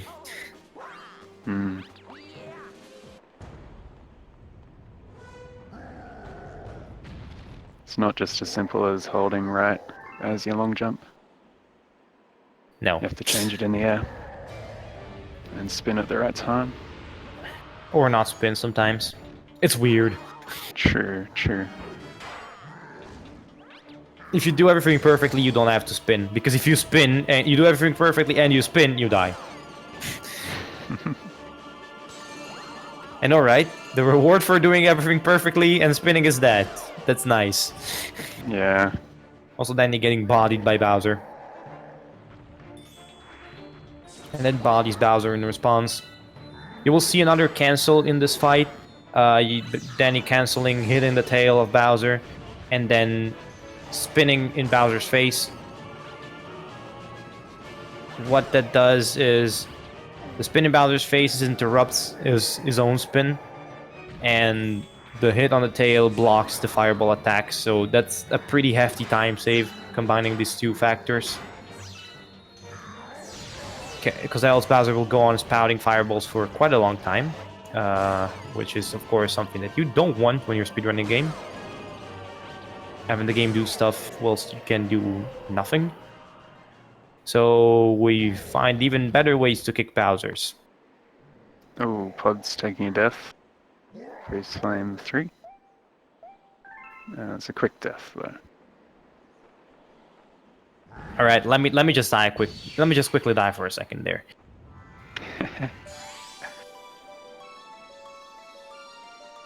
Looking on the bright side. Oh, That's a save. Yeah. And that's not a save. That yeah, that area is very weird in terms of gravity and camera switching. You got to be very careful when you're doing those little skips across the ice.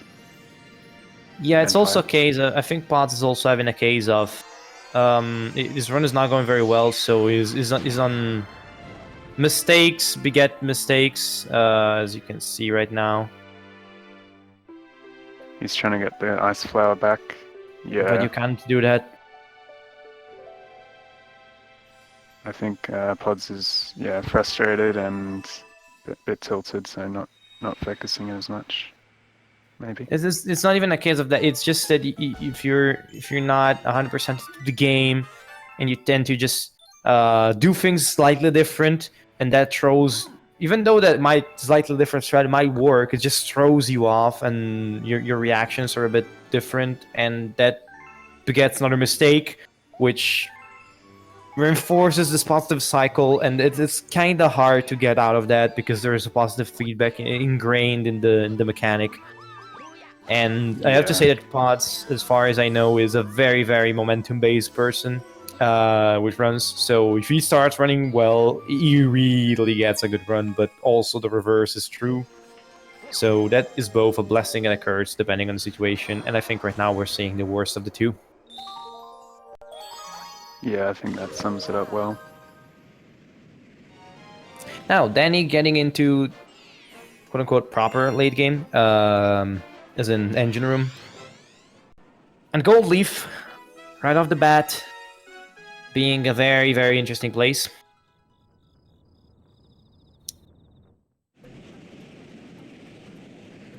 As I say, it's not in many people's arts, is it? I mean, why am I even talking with you? You're late game boy. Oops, Danny maybe forgot where to go. Anyway. So this first planet just involves getting the blue star chips.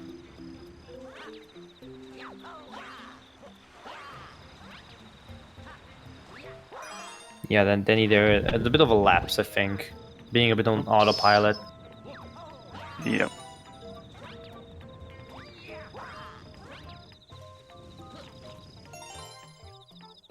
I think Danny also mentioned being up by a lot, and I think it's a bit more of... It's a bit...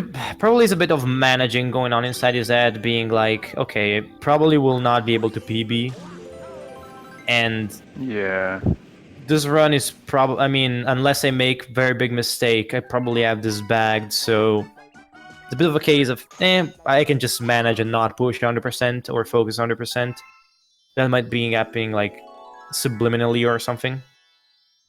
Also, good bounty grab, though. I mean, don't get me wrong, managing the lead Danny is still gonna kick most people's butt regarding this game. So, I'm not downplaying his skills by any means. It's just that even the fact that he can allow himself a bit of wiggling room in that regard is pretty impressive. Also, nice save by Podz there with the fire flower. Almost took a death there. Saves be saving. You can pull on some pretty sick saves in this game. Especially if you know all the ins and outs, mechanics, etc. You can pull off some really impressive stuff. Yeah. Now Podz going into Oni Climb for the Yeet strategy, whilst Danny is going into Gold Leaf 2, which is one of the most frustrating levels in the game. At times it's surprisingly easy to lose time in this level. So this is not one of the places they cherish in the game, let's be honest here. Yeah, there's a lot going on here. Cataquack manipulation is annoying, to say the least. It's one of those levels that if you're learning the game, you'll hate it too. Yeah. You'll hate it, and that's about it. Just this triple jump can be annoying when you're learning it. Manipulating the cataquacks here in this section is annoying and will remain annoying no matter your position in the leaderboard.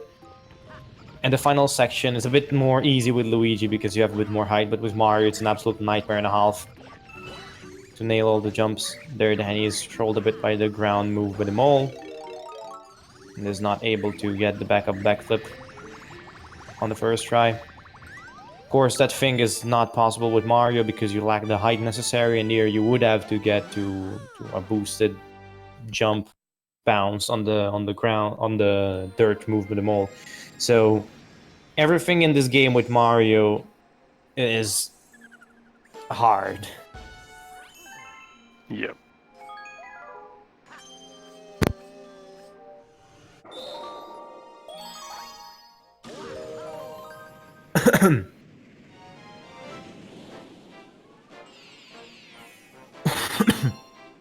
Now, Gold Leaf 3 instead is a bit of a different level, as in it has a boss fight.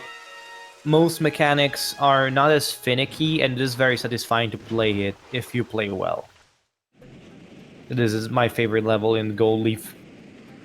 Then again, the cutscene skip that can happen in front of the boss is a bit weird. As in, you need to buffer your spins from a certain point, and if you miss, you're not able to get the cutscene skip. So it is a bit weird. Staying there with a perfect triple jump. Oh, and he misses the strat in the middle there. Having a little bit of trouble with the normal movement. As long as he can get this cutscene skip, he'll be alright. Got to spam shake and land on the fence, the top of the fence. Yeah, the only annoying thing about the skip, as I said, is that you might be screwed by the buffering timing. Yeah. Because, as I said, if you mistime the buffer, you're literally unable to get the spin before you enter the cutscene trigger. Because of the way that the spin timing works. And that's gonna come into play as well in another level, which is Sea Slide 2 and Comet. In general, all the levels where you can surface swim. Because you have to spin lasts 30 frames, and you have to enter a particular animation in the last 11 frames of the spin, or in that case, you have a certain frame window, and if you don't activate the spin in that frame window, which is less than 30 frames, you're not gonna be able to do the spin and skip the cutscene. So it's pretty hard to get these things to work, because the frame windows, even though they look not the worst, it's kind of hard to judge without a reference point when to start to spin. So it is pretty tricky, and you can fail at times.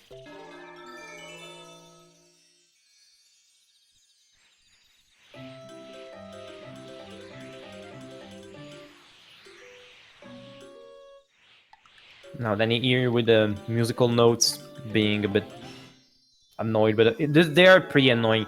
To get them really perfectly, it is pretty hard. It's incredibly satisfying when you see somebody pulling it off 100% perfectly, but again, it's not the easiest thing in the world.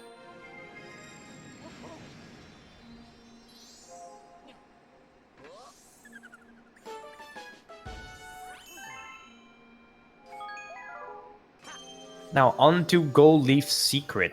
Or no, Comet. I just done Secret. My bad. Another race, another tree skip. You have 4 attempts on the tree skip before the race is over. But I'm not expecting Danny to need more than 2. And of course, he will attempt the triple jump from the start because there is a slight setup. But ideally, you would get the triple jump from the very beginning of the race.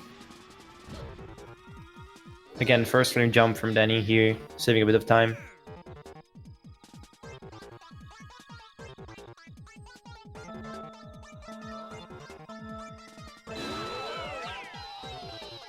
There you will see him going on the right side and then initiating a triple jump immediately.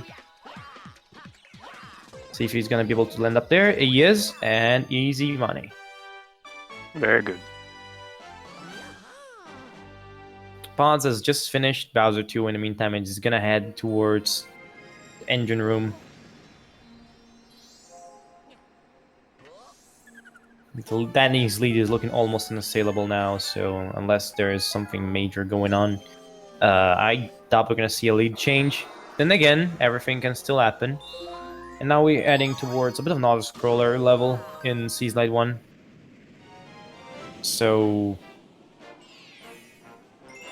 we can all spam Chris Grin in the chat, Kappa. For whoever has that emote.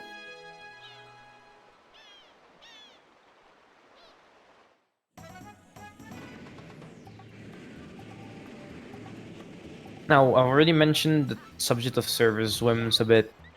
You will see that in action, but if you're not familiar with it, it just basically gives you a speed boost. You've seen that now with Danny. If you exit the water in the last 11 frames of a spin animation, what happens is you get stuck in the rebriefing animation, and for some reason that boosts your speed insanely. I don't know why is that.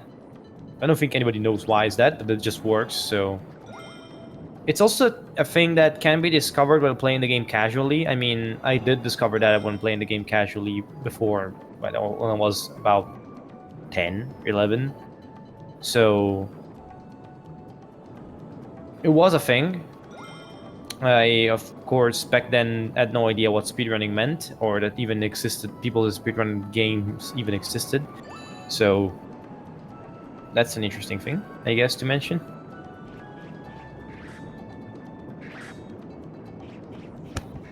There is a fairly new strat in Seaside Comet coming up. It's quite small. I actually think Danny might not go for it. Could be. But I'm pretty sure Podz will try it. It involves going to the castle wall rather than up to the left onto the beachy kind of area and then onto the final platform from there. It just allows you to surface swim for a little bit longer. We'll explain it if it happens. Yeah, what happens is that people just got the idea of staying as long as possible in the surface swim. Podz trying to get the Bunny Whisperer strat, and he gets it, so... Bunny literally walking inside his arms. Nice. Bunny got bamboozled. Yeah.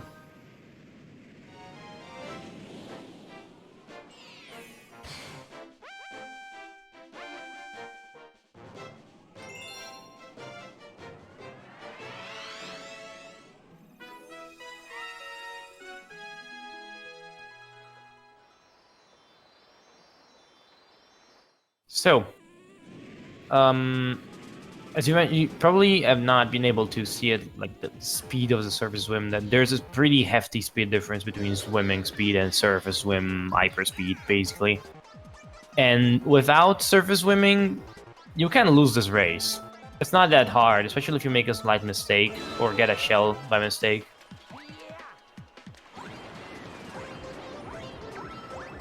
You can see here Danny using the setup to get the surface swim working fine for him. Let's see. Yes, he's going for the strat here. And you see him they're climbing this way instead of going onto the stairs. Of course, staying in surface swim as long as possible helps you build speed. And of course, it is faster than walking or long jumping. It's clearly obvious. So doing that saves probably just around a second over a normal strat.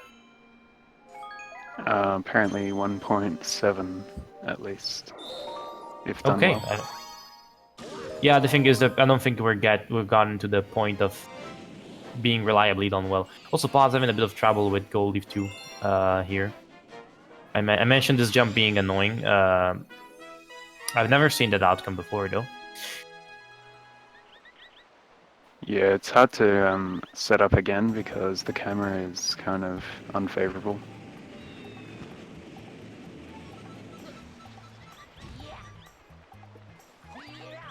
Yeah, it's not, and again, it's not as simple as just holding a direction and doing a normal triple jump. You kind of have to release A or hold A for a certain amount of time, kind of thing. I don't release direction. I mean, granted, it took me about 10 hours to find a way that allowed me to not release the direction, but I don't have to release the direction now. Right. Yeah, I didn't mean releasing a direction. I meant holding A for only a certain amount of time. Not even that. Okay, no, I guess I subconsciously do that. That's a good point. Yeah, you actually kind of have to maneuver around a bit to get the jump. That is true. Also, Danny having a bit of a nightmare of a race. That's not exactly ideal. He has missed the start. Yeah. Of course he's gonna win. Come on. I know.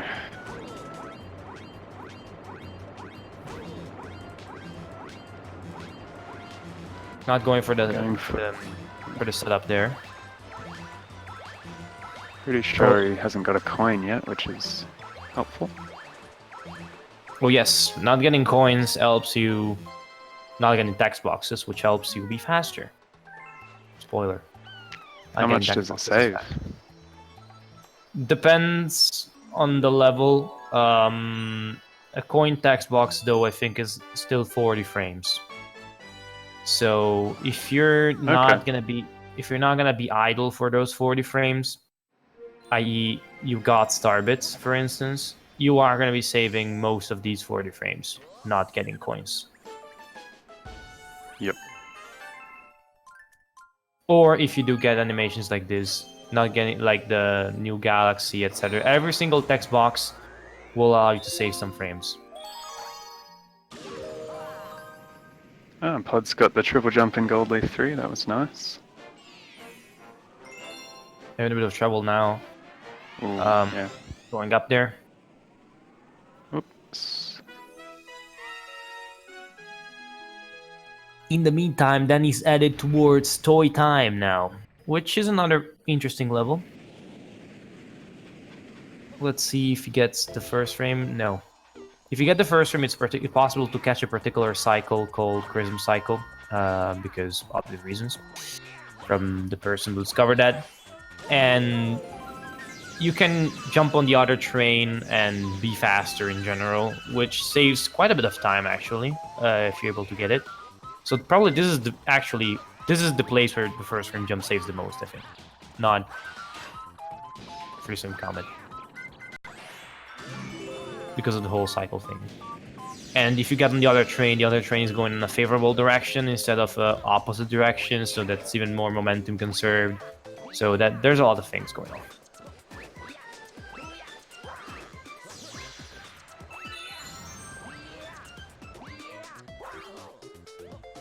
My strat, so cute. At least I think I was the first doing that. I haven't recalled anybody doing that before me, so I'll claim it. Yep.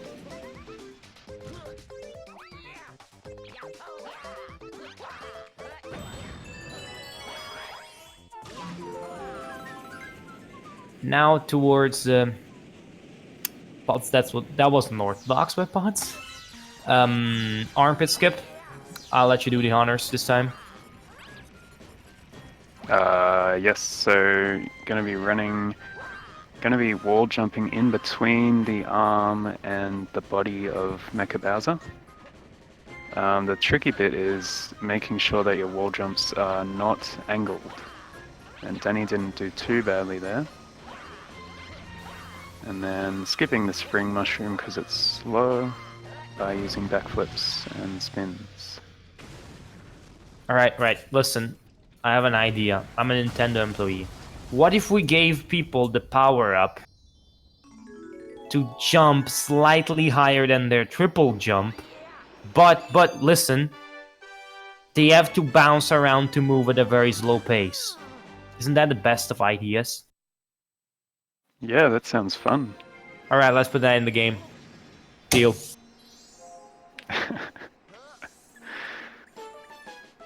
I mean, I'm all fine, but call it power up. I'm like, no, that's not a power up. That's a way to make the level more challenging, if anything.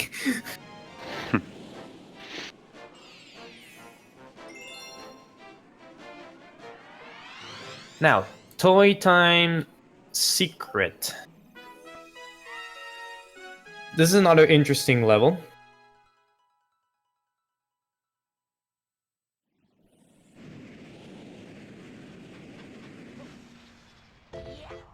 Nice triple jump from Podz. That was a very fast level. It was pretty nice. Yeah. So Toy Time Secret and Toy Time Comet coming up straight after this one. We've got the Tox boxes on the final planet, and it's all about the cycles here. So Danny's going to go for the hardest cycle, I'm pretty sure. But it's very risky because if you mess it up... I'm not sure if you can make it anymore because you messed up a bit the Hungry Luma thingy. Oh no, yeah, I'm dumb. It is not secret. It's not Comet, sorry. It just doesn't work like that. Right. Looking at the planet for to manipulate the cycle slightly, so that's the thing. Yep.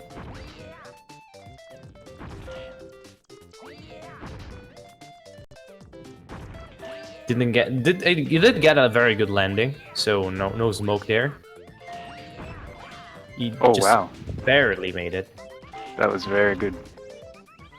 This is fast. I don't know what that was for, but this is good so memes. far. I'm gonna just catch to clip the flip switch just in time, and now we're using a pretty good cycle. Very nice. Yeah. Barely not able to get that. Yep. Oh, a double tap on the flip switch, that's always fun.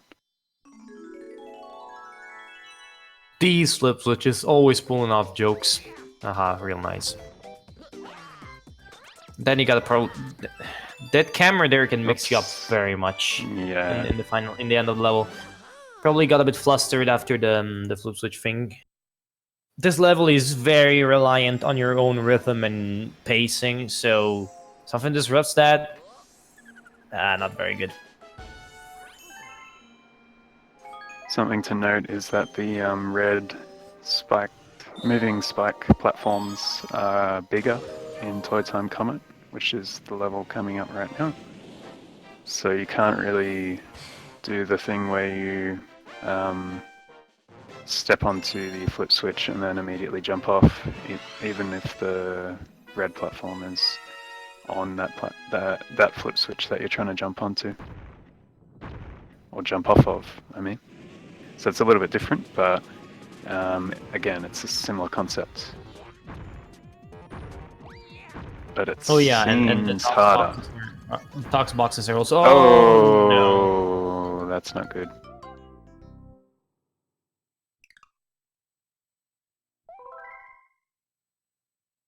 Do you think somebody's made quite a bit of a Luigi pancake there? Looks a bit undercooked though. Alright, so cycles are gonna be very different from this level here. So risking it all there, Danny. Still made it out with a decent cycle. especially considering the platforms here are not in the same cycles as before. Barely didn't make it to the good cycle here. But he might be able to make the good one here. Oh, Yes, it did. nice. That was good. Good ending there. That was a good recovery. Bit weird because he got the ending mixed up the last time, but the ending this time was perfect, but the beginning wasn't, so it was a bit weird there. Podz having a bit of trouble here, but manages to get the surface swim going.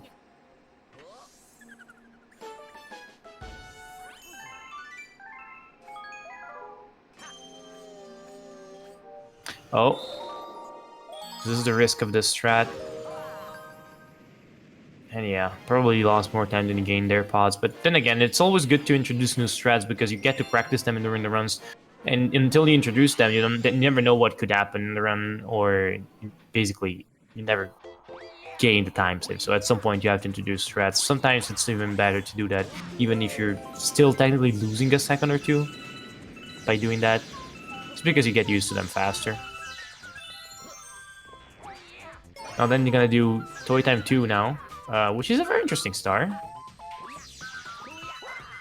Bit of a weird setup to get to the corkscrew, to the screw, but that works. Just collecting the star chip here. This jump here is very weird, as in it's possible to get an almost perfect jump, but it never works. Yeah. It's a legend. It's a myth.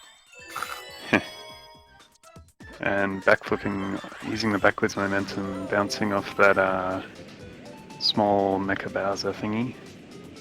Mecha Koopa, I think it is. Yes, Mecha Koopa.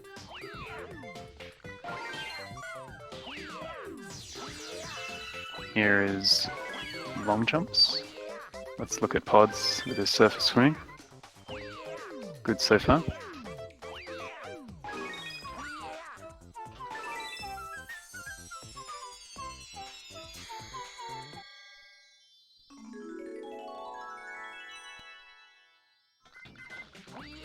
In the meantime, Danny finishing off Toy Time 2, and with that, finishing off his engine room.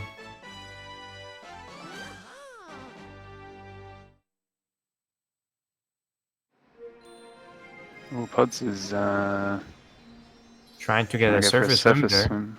Yeah, near the cage. That's interesting.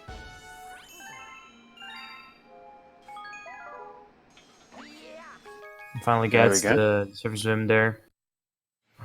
Oh, he goes for Ooh. He goes for the gap there. 101.71. I don't think either runners are gonna be very proud of those times there. Also Danny there, entering the cleanup final portion of the run, going now into buoy bays.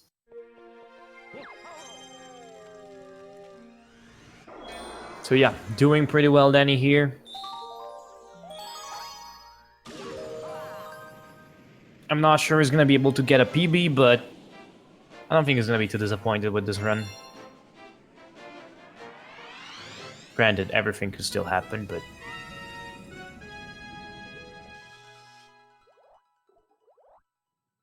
Podz is now entering Toy Time. No, fast music in the game, fight me. Sure. I'll give that. Okay, there. At the beginning of the level, there's a camera manipulation to spawn the torpedo. What's that? Torpedo Tad? I think it is actually, yeah. I think it is Torpedo Tad.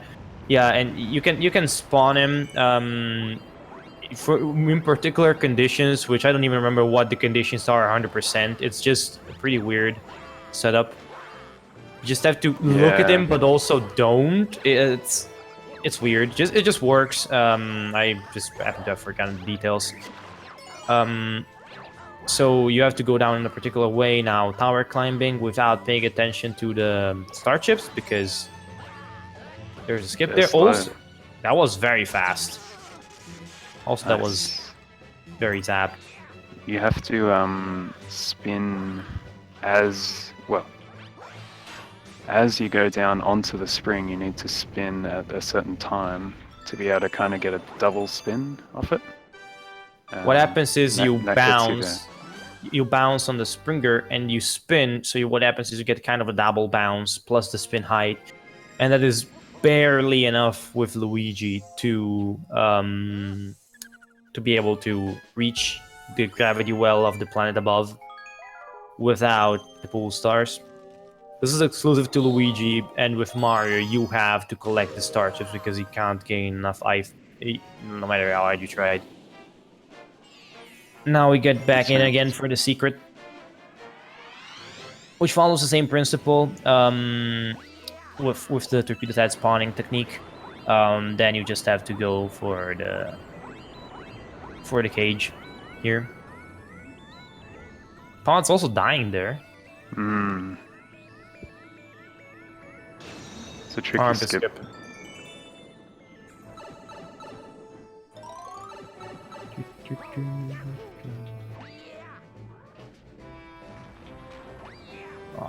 Watching for the bullet bill there. You have to bring him to break the cage.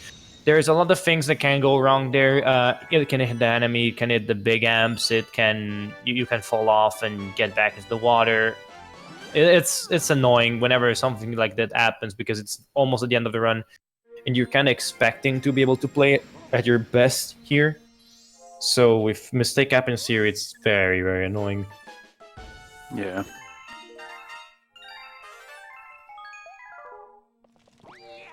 Now for the last couple of levels, Drip Drop, also called Eel Fun or Feel the Eel. It's an interesting level, for sure.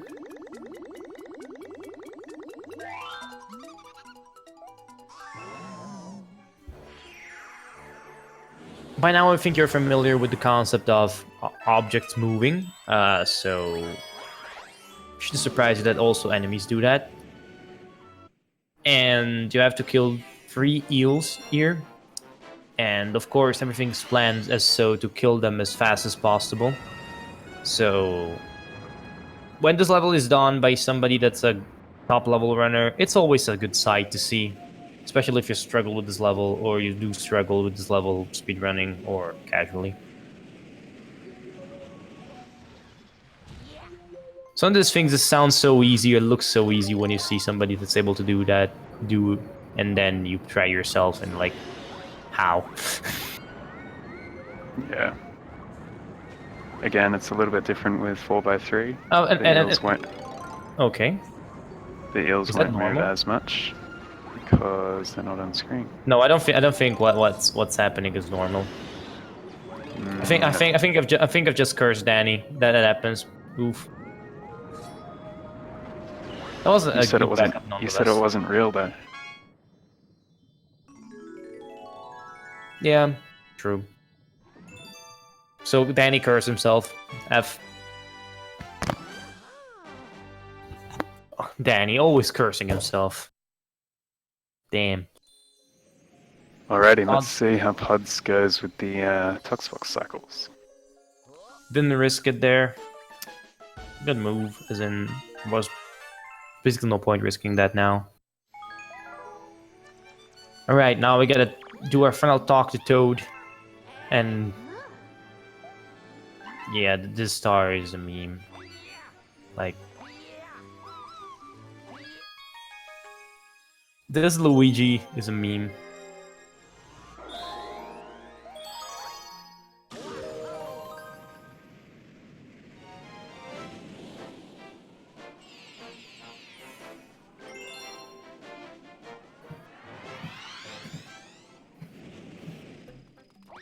Okay, so on Av Luigi is a pretty simple star, as you will see.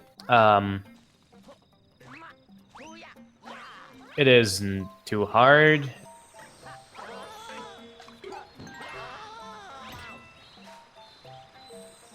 Oof, Podz. I'm afraid I can't help you from here.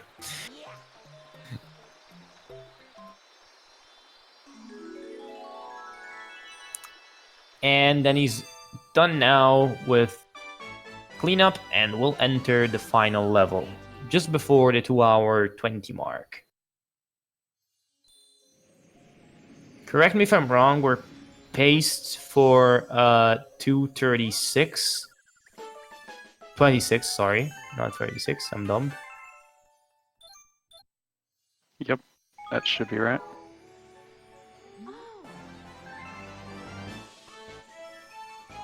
So if the execution of Final Bowser is good, we're gonna have a 226. If that's not the case, 227 might be on the table. Their Podz risking it a bit with the tox boxes. Sure thing, game. That was weird. Wow. Cool. This game. I love this game sometimes. Only sometimes, though.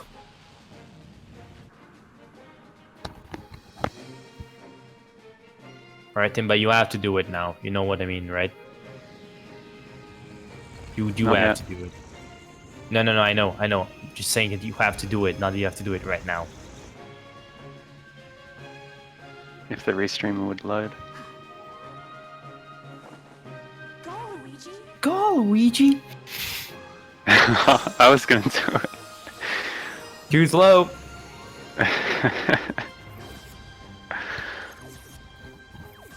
Alright, now the only thing that's left is early cycle and the final boss. Of course, I'm talking about the stairs. Before anybody asks. Now, I think we should take this moment to shout out the Galaxy community. If you would like to run this game, I recommend that you go to speedrun.com and find Super Mario Galaxy. And we also have a Discord where you can ask questions about the game and ask for help. There's usually someone that should be able to help you out. I like to think that we're very helpful when somebody needs to learn the game. As in, of all the communities I'm in, this is like, also, by the way, just casually, early cycle, 100% perfection there. That was really good. Danny's on fire, both figuratively and literally. A lot of these sections in the first section of this level are pretty skippable with some long jumps. Alright. Like that one.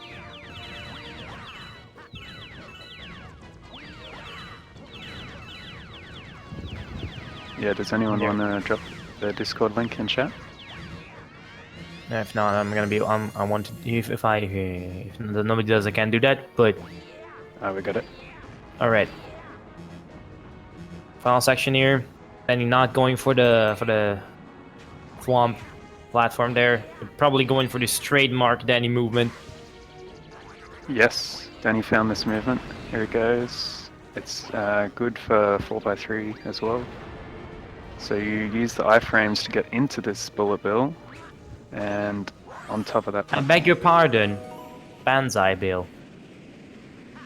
I apologize a lot. Apology accepted. Alright, final boss incoming. Final boss incoming for Danny. If you don't know what I'm talking about, the stairs before Bowser are absolutely awful. There's a particular strategy you can do to mitigate that, so let's say that works. But no, you can't long jump. You can't just long jump, at least.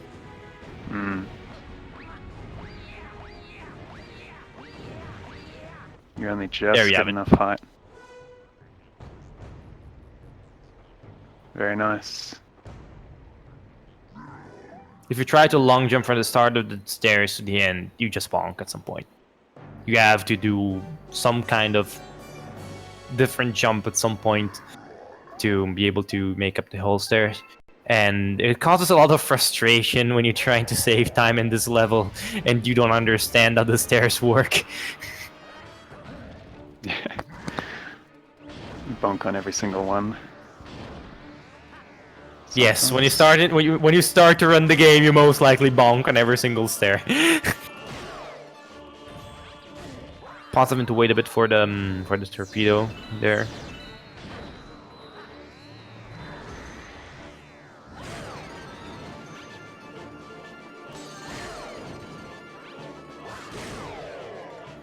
And they're going through the first phase of Bowser. Now we get to the point where you can do cool strats. Let's see if Danny does cool strats. Oh, he goes straight for the kill. I mean, simple but effective.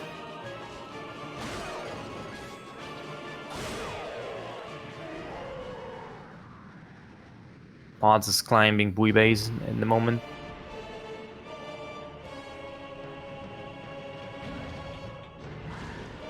Oop. Now then you will attempt to cancel the attack. Oh wow, what's Podz doing? Is this Unorthodox. I think that the best way to describe this run is literally unorthodox, because it's been doing weird stuff all along.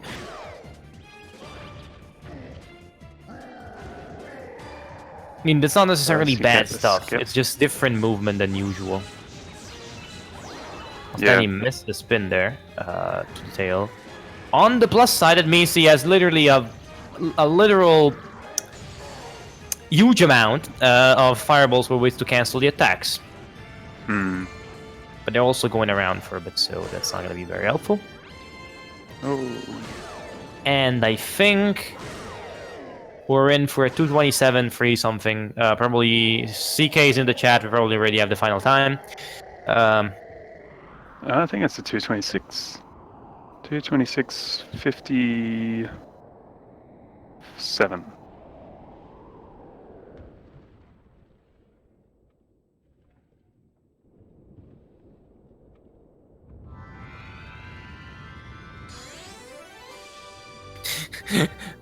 My restream is 0.5 FPS right now. I just seen that. Nice. Yeah, it's probably even worse than that, to be honest.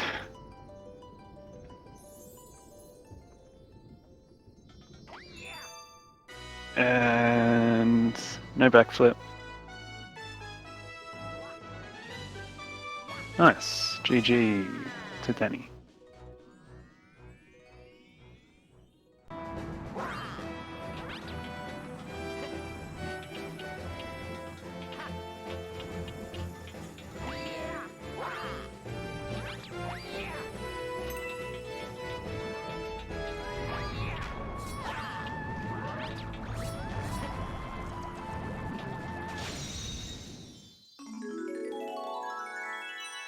Okay.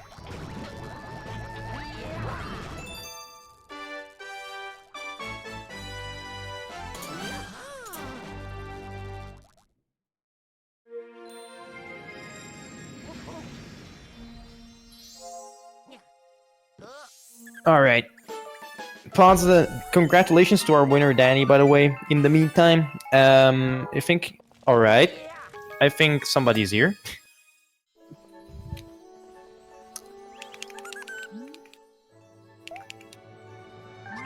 So... Welcome, Danny. Indeed.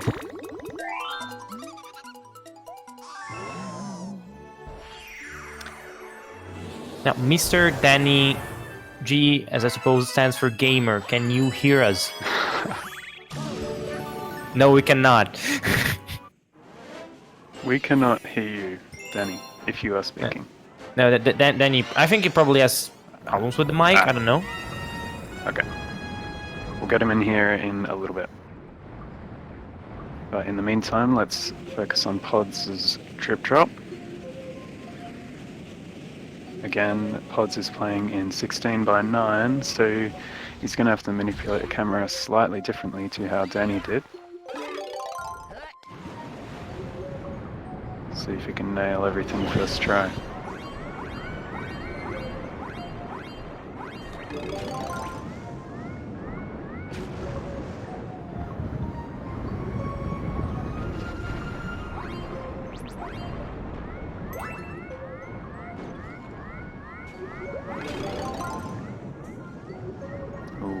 Not quite. The thing, again, this is kind of like the moles. You think that they're in a certain spot when you're trying to chase them, but actually they haven't been on screen long enough to be in that spot. So you get really confused really easily. This is the point when the speedrunner gets confused. Yeah. Memes. Okay. Am I? No. We're never gonna have any here. Fake news. Maybe after Podz is done.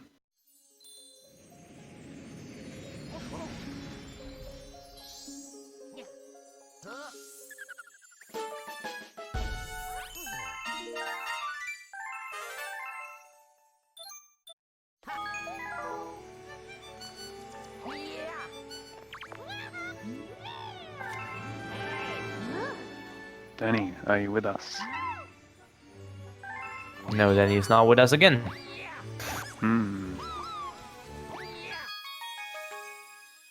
I think it's technical troubles on the side of the interviewee, which we will need to address, or rather, he will need to address. So, in the meantime, Podz still has to finish. Also, no, Podz, you're not gonna. Don't do good at comment, please.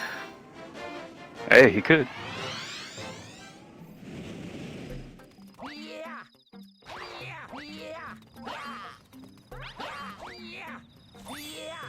We're clearly talk to Toad, Luigi.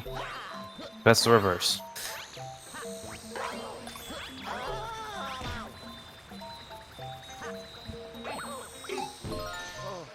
Was that a slope long jump from Podz?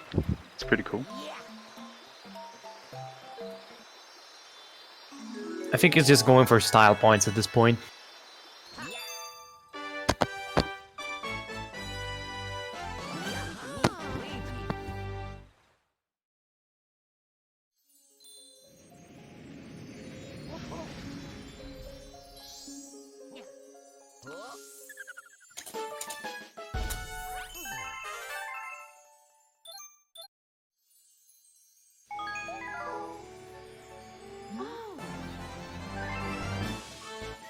I think Podz is just YOLOing and doing cool stuff, which can be appreciated. It is pretty interesting to see the more extreme things going on.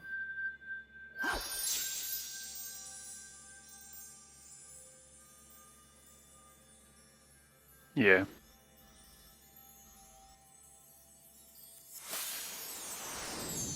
Podz going, I am speed.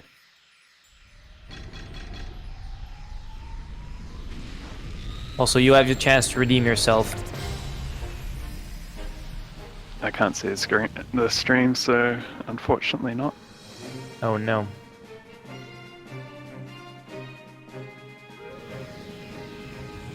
I mean, I'm not sure I can do the honor. I'm not sure I can do the honors either way. So in that regard.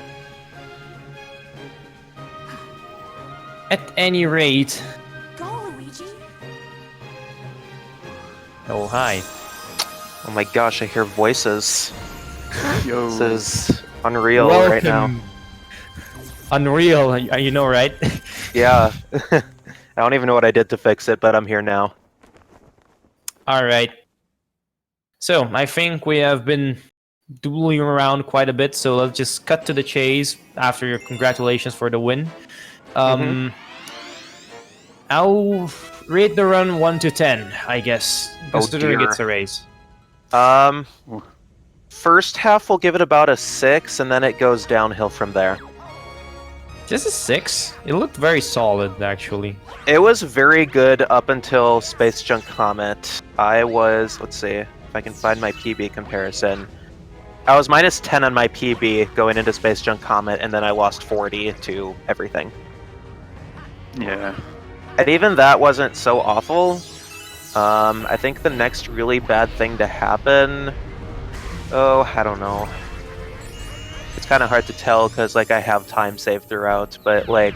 Oh, Gusty Garden 1, I took some... Well, I took a hit on my triple jump, and then I couldn't back it up, so I had to get the vine. Yeah, it That looked was to pretty me. frustrating. It looked to me as a case of I've never been in that situation, or I don't remember how to do in that situation because it doesn't happen very often. Yeah, the camera angle was really weird, and even then, like, it looked like I was about to make it work, but then I jumped into the guy's face. Yeah, to be honest, since I've been there quite a bit of times, I'm like, after the first jump, I'm like, oh, he's gonna hit the cactus. You did. Yeah. Yeah, but I mean, even then, this run wasn't really too bad. If I had to give, I mean, it's a race, and I Yeah. think after a while, given that Podz really didn't have the best of runs, let's be honest, there, he himself is saying that this run wasn't very good. So I think it's also a bit of a case. If you were keeping updated on the run, as far as I understand, you were watching. So it might. I also wasn't have watching been, that much. Yeah, okay, but you knew kind of the relative position because you were writing in the chat, I guess. Yeah. It might also have been a bit of a case of managing the advantages, and you might have not felt the need to push too much at a certain point, so that might also have affected that. Pretty much after Bowser 2 happened, I just didn't care about the run anymore. Yeah, And so I started making some, like, littler mistakes. But yeah, overall, I think you can be pretty satisfied with this. Is it not just, yeah, this was great, but this did the job, I guess. Yeah. Yeah, I'll definitely, like, in the next round, I'll definitely, like, make smarter decisions no matter what happens. But yeah, I mean, next round is probably game on, so... Oh yeah, definitely. I mean, I'm you still counting have on to that to be one of the more exciting matches of the entire tournament. I mean, you still have to wait to see if I win that match, right? True, very true. Lol. In the meantime, I can see Podz grabbing the mushroom of shame. Oh no. Alright, I think we're done with the questions on my side. Probably Timba has stuff to ask you, by the way. Sure, go ahead. I guess. Well, I mean, I didn't have anything, but Got him. No. Here we go. How much faster is widescreen compared to 4x3 overall? That's a question that no one really knows the answer to. People have said, like, I don't know, I think people have said 10 seconds, but I would argue that it's a bit less than that. Yes, definitely. Most of the time loss on 4-3 is due to Battle Rock 3. But then when you take into account, I mean, you could even throw in something as little as Good Egg 2. Like, I got Community Gold there by, like, a second the other night. And so that, and then there's Bowser 2 for sure. Yeah, Gusty Garden Comet, I don't think that's really a 4-3 thing. Although I did get Community Gold there in this run. Well, I think it's because there's less options for major barriers to spawn from, and they're all closer to you. Is it really? No, I'm pretty sure, yeah. I've never thought of that before. We have mentioned a few things also that probably are not really too considered a lot. As in Freeze Flame 2, with the platforms, if you're really fast in 16x9, you can get the platforms to avoid the lava boost, so you can save time. Yeah. Over 4x3. So I mean, the thing is, there's not any particular thing that you say, okay, I'm gonna lose a bunch of time here besides Battle Rock 3 for 16x9. This is a pretty good time save. So, besides that, yeah, I mean, 10 seconds is definitely too much. The difference is not enough to matter for a world record, for instance. I mean, you can. I'd agree with that. It's not like you need to switch to 16x9 to get world record. I would definitely agree with that. Same. In the meantime, Podz is about to finish, actually, so I don't think he's gonna be happy with this time. Yeah. Yeah, I haven't been paying full attention to his run, but I've seen some of his messages in chat, and he seemed pretty frustrated. Yeah. And looks like he's ending with a 239 something. I mean, I would be frustrated as well if I ended with a 439, to be honest. Yeah. I mean, not this isn't by any means a dig to people who have to be around that level. It's just that if you're Podz and you're at PBS 232, you don't expect a 239. Right. Yeah, we were talking about how Podz is quite a momentum runner. When when he's playing well, he's nailing everything, but when he's not playing too well, it kind of snowballs. And I think that kind of affected him today. It is a bit of a double-edged sword, as in you get really good runs when the time comes, but it also backfires. So Yeah. Yeah, I put a little too much hope into my own run, like going into Space Junk Comet, and then that just, I mean, there was just a snowballing effect in that split alone. yeah, Danny, Like, I can't always remember, Danny, always remember. The run Alright, starts after Fountain. hello. Pretty You know much. Or for me, it starts after Bowser Jr. 2. Lol. I've made it. Welcome, Alright, Podz. GG. Welcome. And congrats for just finishing that, because I know that can be very frustrating if a run like that happens, so Yeah, that. adds up for finishing that. Yeah, just to give my main thoughts on this run. At least Terrace was okay. It was. It was a good terrace. It's like Terrace went good, then Fountain happened where I lost another 3 minutes to summon best. Then Kitchen happened, then literally every other dome just went like, okay, I'm just going to like, yeah, can I like not? It's just, Yeah. game wasn't working out in my favor at all, and it was admittedly frustrating because it's like I was making mistakes everywhere, but what can I do? It's over now. We mentioned a bit of a snowball effect when you make a mistake and you start playing in a slightly different way or make a slightly different kind of movement that you're not used to, so you'll make another mistake due to that and it starts snowballing. It looked very much like the case in this scenario. But yeah, I mean, it's still congratulations, and I have to, I mean, Fire has been telling me stop roasting Podz, and I'm not really roasting you, but credit where credit's due. The Podz of 1.5 years ago wouldn't have finished this, so congrats. I wouldn't have finished this if saying like 1.5 years ago. So yeah, I mean, this is personal development over runner, like running strats development, but that's also a thing to commend. And yeah, I think that you summed it up pretty well. At least the terrace was okay. And it's like, understandably, it's like I had a few things where I was just, after I just lost that time save, well, lost all my time in Fountain, I was just like, oh god, it's gonna be one of those things. And this is why I'm just gonna say this right now. This is why I constantly reset in these kinds of runs, because it's like, this happens, usually. But it's like... Yeah. It is very hard to just reset your minds and then be like, is, okay, this has just happened, forget it, go on, next level. It is extremely hard to do. Yeah, I try to do that myself. Like, whatever bad things happen, you can't go back and undo them. So just, like, continue on. That's good, at least. Yeah, I think we touched that in the race between me and Frosty. That happened to me in Terrace, that I had the nightmarish start, and I was able to, okay, first 3 levels gone, doesn't matter, focus on the rest. And I was actually able to get the PB, so yeah, I mean, it's still incredibly hard to do, so like, yeah. It is definitely hard, but it's like, I was not going to just, well, I just had to like see us through. I just wanted to see it through. Yeah, see what that's happened. also the thing. Also, it'll be like the what I did in the end there, instead of wanted to do something a bit different. Yeah, I mean, if at that point it's understandable. Like if you feel like okay, there's little to no chance at that point, yeah, just Yeah, I mean in the sense of like the point stop, it's an accident Bowser. okay. So customary, let's put Timba in a weird spot. Do you have any questions? I actually was thinking of a question. Podz, we noticed that some of your movement was a little bit different to what others do.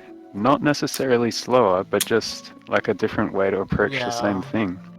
So where do you get those ideas from? And what's your inspiration, kind of thing? It's either a sense of watching other runners, like if you may have noticed that one thing in Battle Rock 3 where I literally just got this morning, You can literally just look at the last planet in order to manipulate cycles. That's a new one.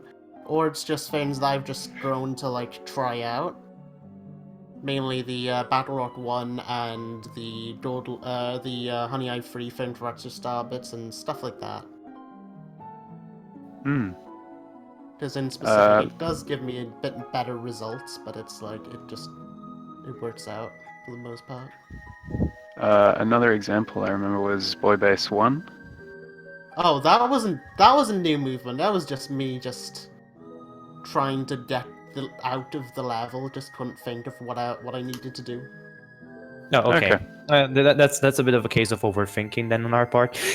Yeah. Oof. Hmm. Yeah, in specific, the Battle Rock 1 thing was to get a few more star bits, and the Honey Eye Free thing was similar to what you did in your race, Timber. But it's like, yeah, it wasn't really too major. Yeah. Ah, cool. Well, it was fun to commentate. Yeah, thanks thank you for- guys for commentating. GG. No, by the way. Yeah, GG. Okay, so before we do leave, I do think we have a couple of announcements regarding the tournament. So let me just quickly bring up the bracket, so we can see what are the next matches that await. Well, I do know what's one of the matches because I mean I'm in it. So yep. And yes, it's gonna be CK versus Mr. Cloud Kirby versus yours truly. I do believe this is gonna be a bit of a hard match for me, but whatever. We'll see what's gonna happen.